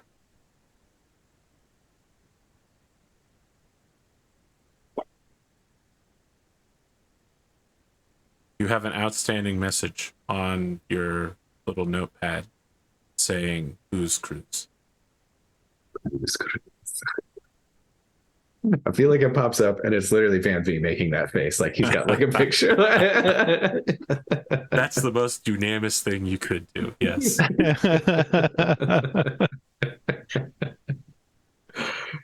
Quentin is tempted in a way, but he's sends back. I think I need a nap. I think you'll probably get a response back that just says Palamides? ? So next, We're headed to a salvage job to get some capital, right? Yeah, because I think it feels like there's so much happening not in the bridge but on the ship. Van-Vee just wants to keep us moving while we're figuring so shit you're out. not stopping at the pirate station. I think the plan was to refuel and bounce. Okay. If I remember right, we wanted to go to do the salvage, get more money, and then come back. That's Okay. right. Which is why I That's the asked plan. earlier, do we have to deploy the banner now, or can we hit delay when we return? You could not delay it. It happens now. Right. So Van-Vee would probably say, just, whenever, when you hit that, raise the banner from, oh, damn it, I should have my notes. Trinity Guy. Core? From Carlita, the Trinity Corp, about 298 lock-ons went away. So I imagine when we come back, we'll have 300 lock-ons back on us. Is that Not like that- You don't permanently believe register that us that way, or Wait, you say don't again, believe sorry. that protection will continue? okay? This Minerva's asking because Minerva has no context on Yeah. this arrangement. Does not necessarily understand making deals with sketchy people. So Go ahead. You can say deals with the devil. That would be very in character for you. it would be,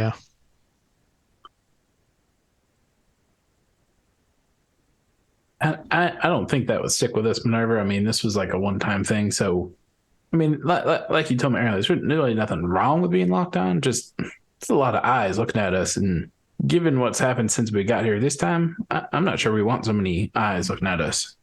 And I still don't know what the hell's going on with you two.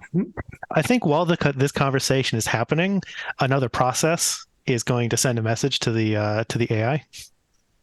Yeah. And it's gonna it's an inquiry, or it's a query. I wish to ask for some details in case we decide we would like to purchase your services. The Didn't he response say says, services were murder? "Who do you need killed?" Yeah. Do you provide protection, or do you only provide the elimination of individuals?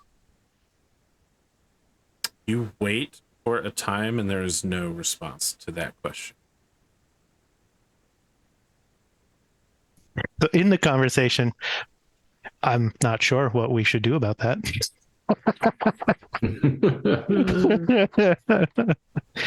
I have to admit that there are certain parts of that arrangement that I was unfamiliar with and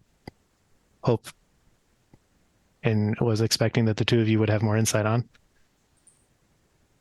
Well, I I guess was aware it was a one-time deal as well. quick team vote then. If we're nervous about coming back with all these prying eyes, do we go? How much money do we have? Should we try to buy the map before the auction? We are sitting at 66,000 roughly credits. So So Yana's just sitting there, and she's like, "Sorry, this is the first I've heard about a map." oh, That's my back cap. yeah. Let me say a name. Billy Brighton. You're familiar? Yeah, he's actually in system right now. Of course he is. Of course he is. He's here for the same reason.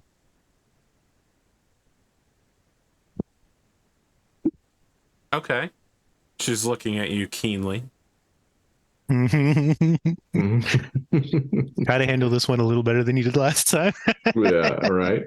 We have an opportunity here to get access to something that, as far as we know, takes us to something that might be right up your alley.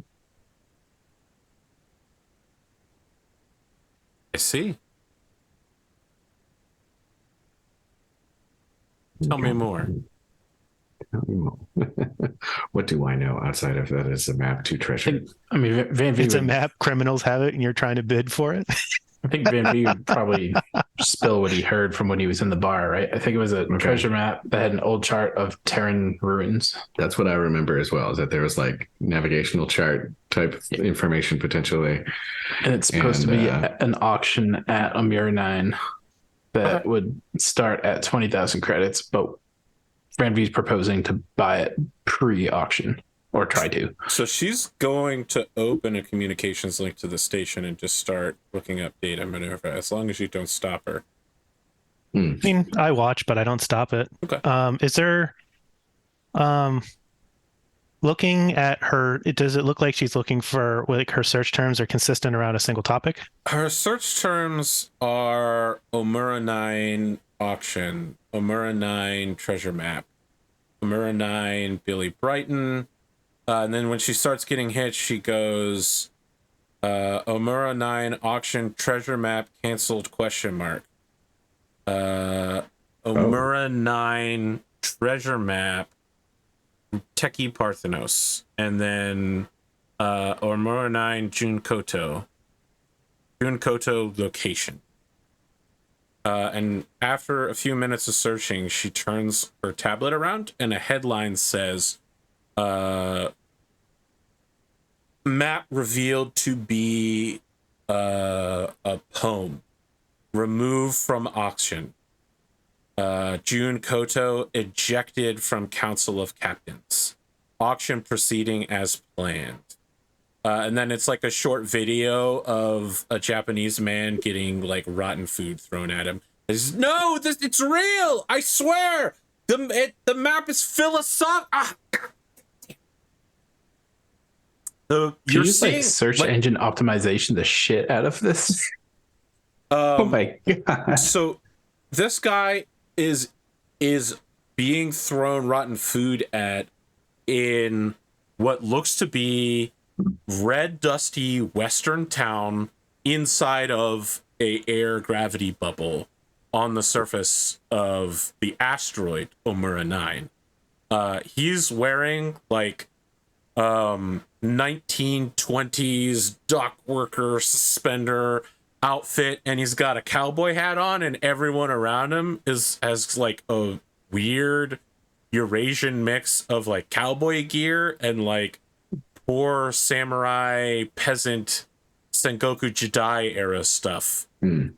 You hear a awful lot of leading Texan in some exits here. But also Van-Vee, you hear a lot of people calling him a bastard dog in Japanese as well, with strange accents. So it was removed from the auction, and the auction is proceeding without it. There's an auctioneer by the name of Hawaii Yukihime, and she has decided that this poem is not technically a map and therefore isn't available for sale at the auction, and that her auction will continue as the Council of Captains demands. But Jun Kodo has been ejected from the Council of Captains, and the map has been removed as the centerpiece of this auction. They're just rolling with it, you know. It's the like once every 6 months people get together and have an auction. The map was the Kickstarter, but now people are saying the map isn't a real map. It's a poem or something. It's philosophical. Hawaii Yukihime wants nothing to do with whatever this bullshit is. Well, shit. So It sure seems like we might want to go have a conversation. Sorry, go ahead. No, you're good. As the player, I think we're a little slow here. So did she just do us a favor by actually getting the map removed, or is it truly not a map? Or do we not know? You have no idea.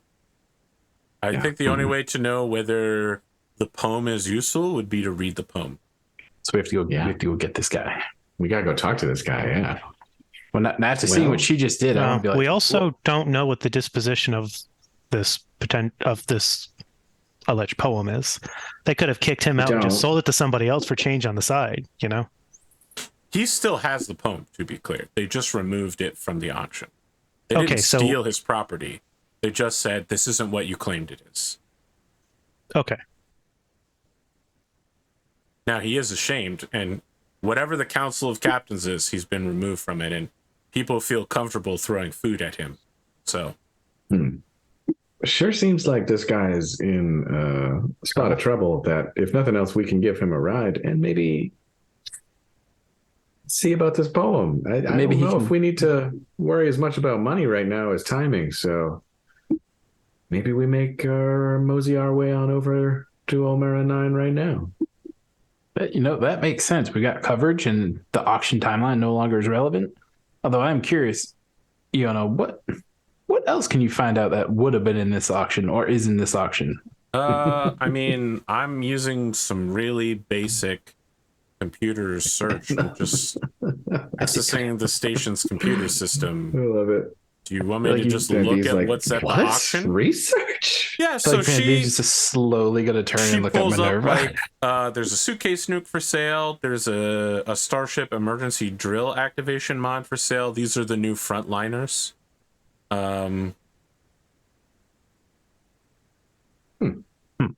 Well, I suggest given we go. The purpose of our time here, are you truly interested in spending more time and trying to bid on other items, or are we just interested in getting this map?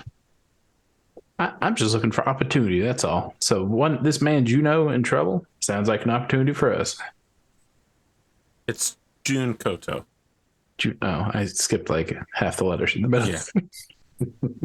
I've noticed your problem with Japanese naming. Or names in general. Sure.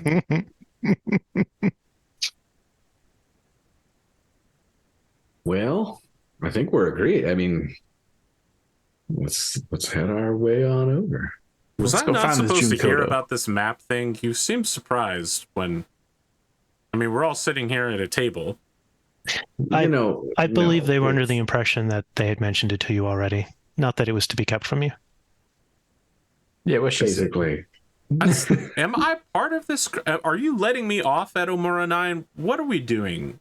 What do you want? Like we said, we've got opportunities. If we can find here. A corporate station or a ship for Finana, I think I'm obligated to get off there and figure out what my new corporate posting is. If we head back to the university, I think that they'll pick me up, Finana.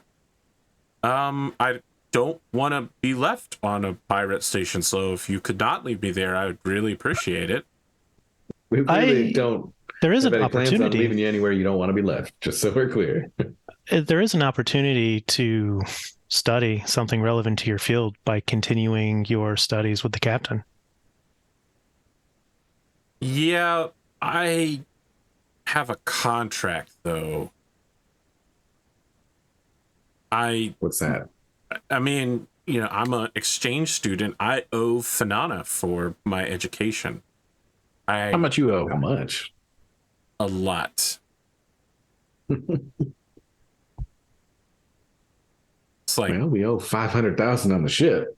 it's less than that. It's about 200,000 to That's good. get a doctoral education from start to finish All right.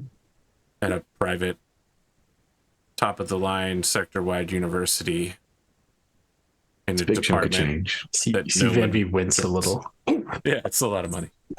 My parents wanted me to go into classical academia. I know that story. So in the background, your Omura 9 has like a bunch of there's messages from Omura 9 trying to scam you, like, please, I'm a Prince of Leda, and if you send me 2,000 credits, I can In get some to other currency. I could get to my psionic currency I have locked up in the exchange and unlock my Omar bucks to give to you. I could share them about you. Like, you get dozens of messages like that. But in the background, you see that the majority of Omura 9 it has like a light atmosphere around it. And people are openly wearing armor. They openly carry like laser rifles, revolvers, break action cowboy rifles. And a lot of people are riding Capybara Maximuses. Nice.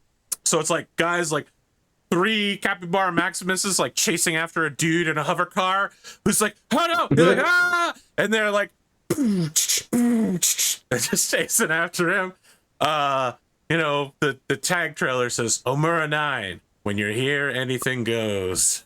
And I think that might be the last scene for us. I love it. Nice. I think XP is gonna be a little odd here. I think I'm not gonna get. Your crew goal is get the treasure map, so I will give you a point for that. I was not gonna give you one when you didn't make any attempt to jump out of system, but you're going directly for the treasure map. Minerva didn't talk to anyone about salvaging, unfortunately. And I made no effort to secure the significant funding Indeed. or administrative machine that would be needed.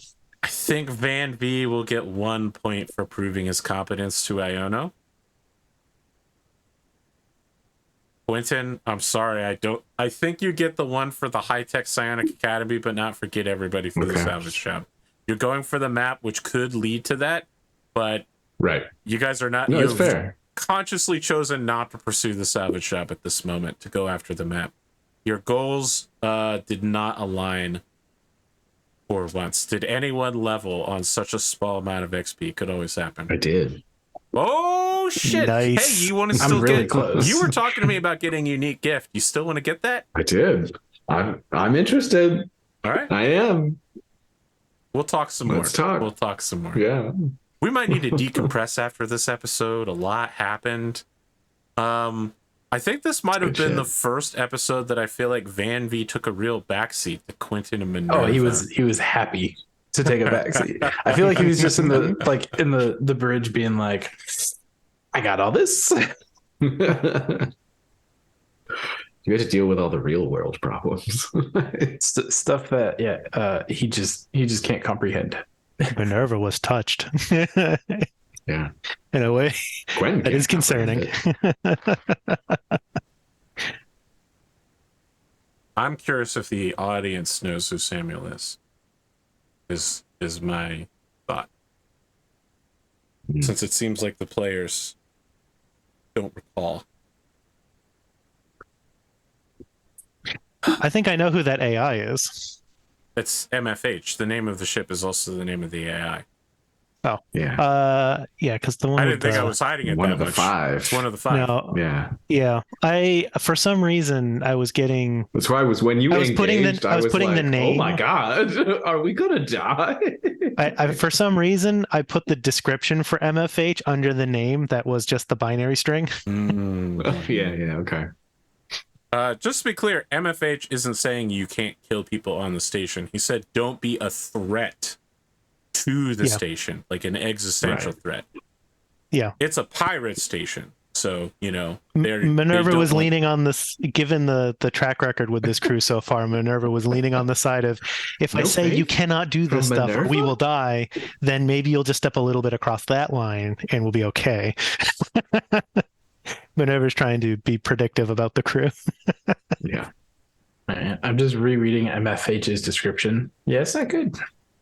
Appears to be a psychopath with sector-wide teleportation. Yeah, that's fine.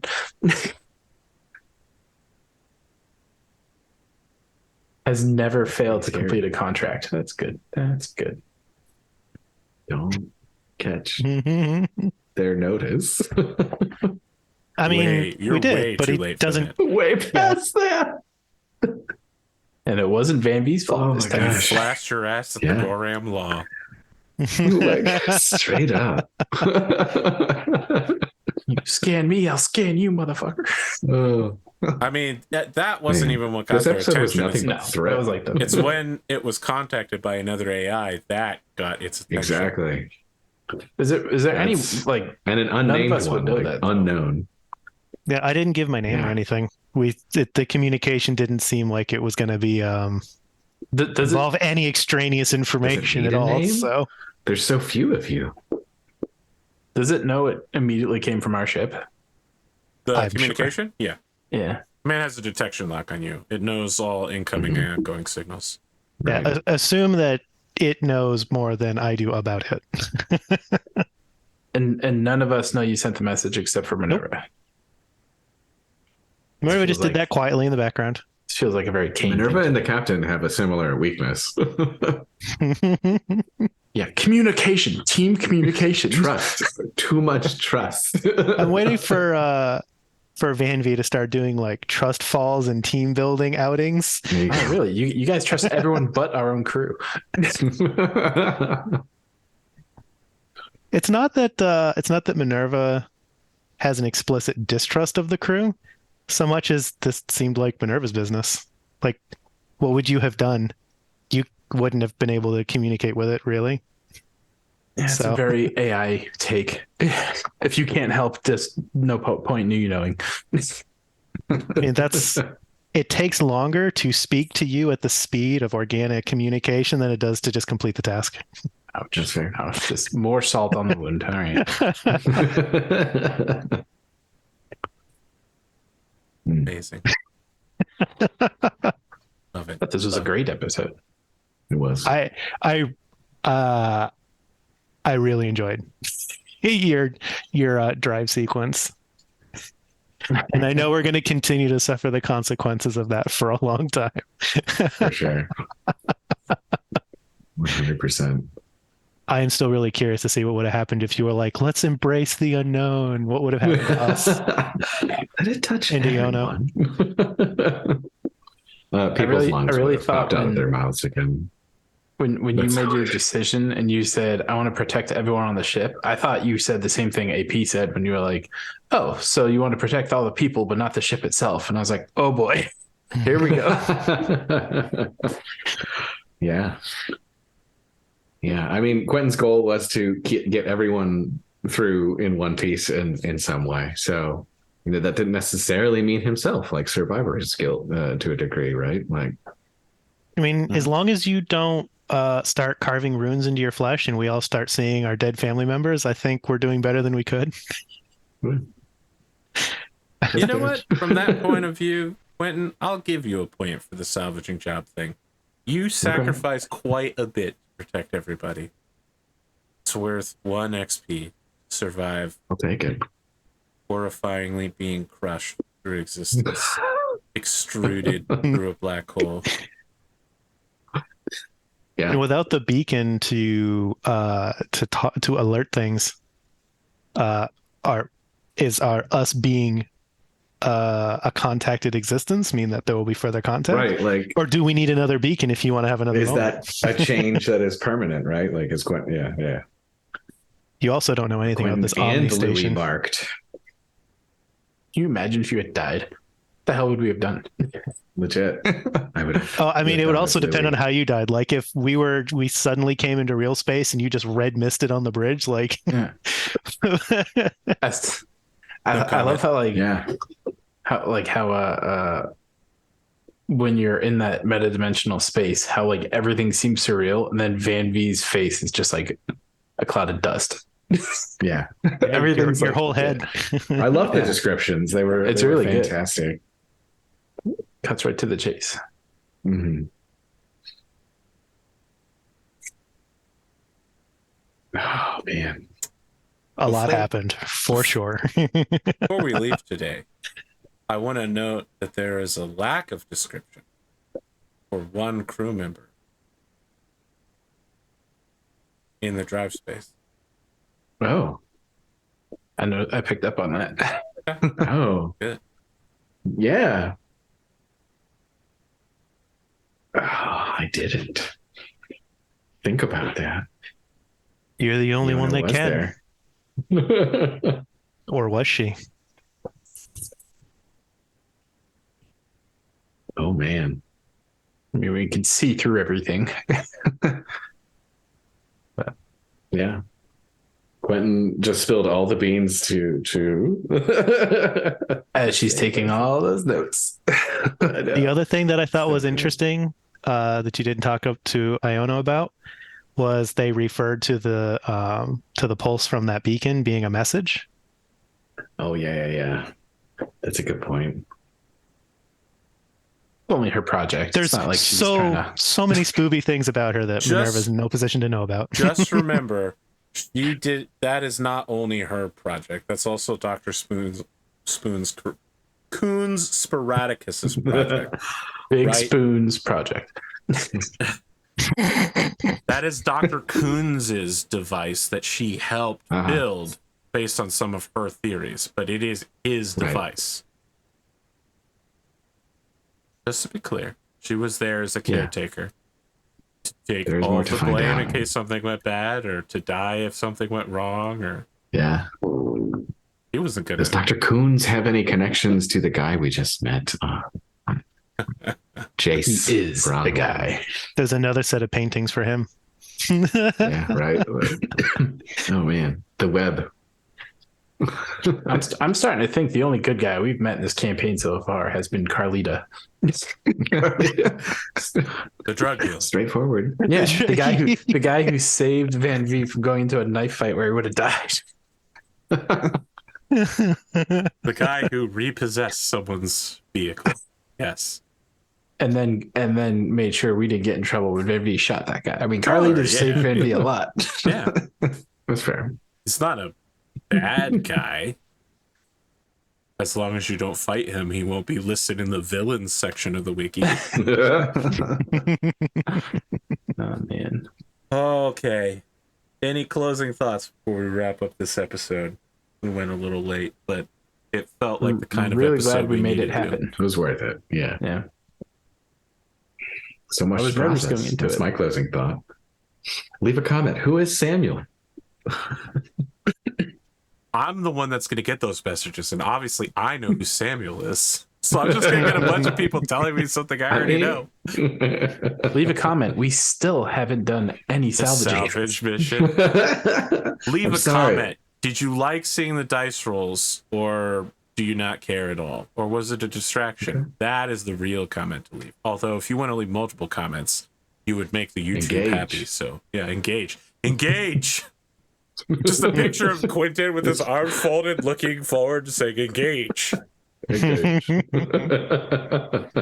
did Warp reference the speed. next generation at the beginning of the episode. Beautiful. Yeah. You know, if you guys do come to some sort of arrangement to keep Iona on board long term, there will have to be a discussion as to whether or not to let her in on Minerva. Yeah. Because it will make things harder if she's around long term and Minerva has to keep taking these extra steps. What do you mean? You got Absolutely. that? You got your brain scanned, right? No cane. Given the way Van-Vee was talking, she's already got to be suspicious about something not being told to her, Van-Vee is very among other smooth. things. He is, considering I probably have our highest stats in like anything that has to do with socializing, I play it off so well. I can act like a goof and then get the rolls that just back it up.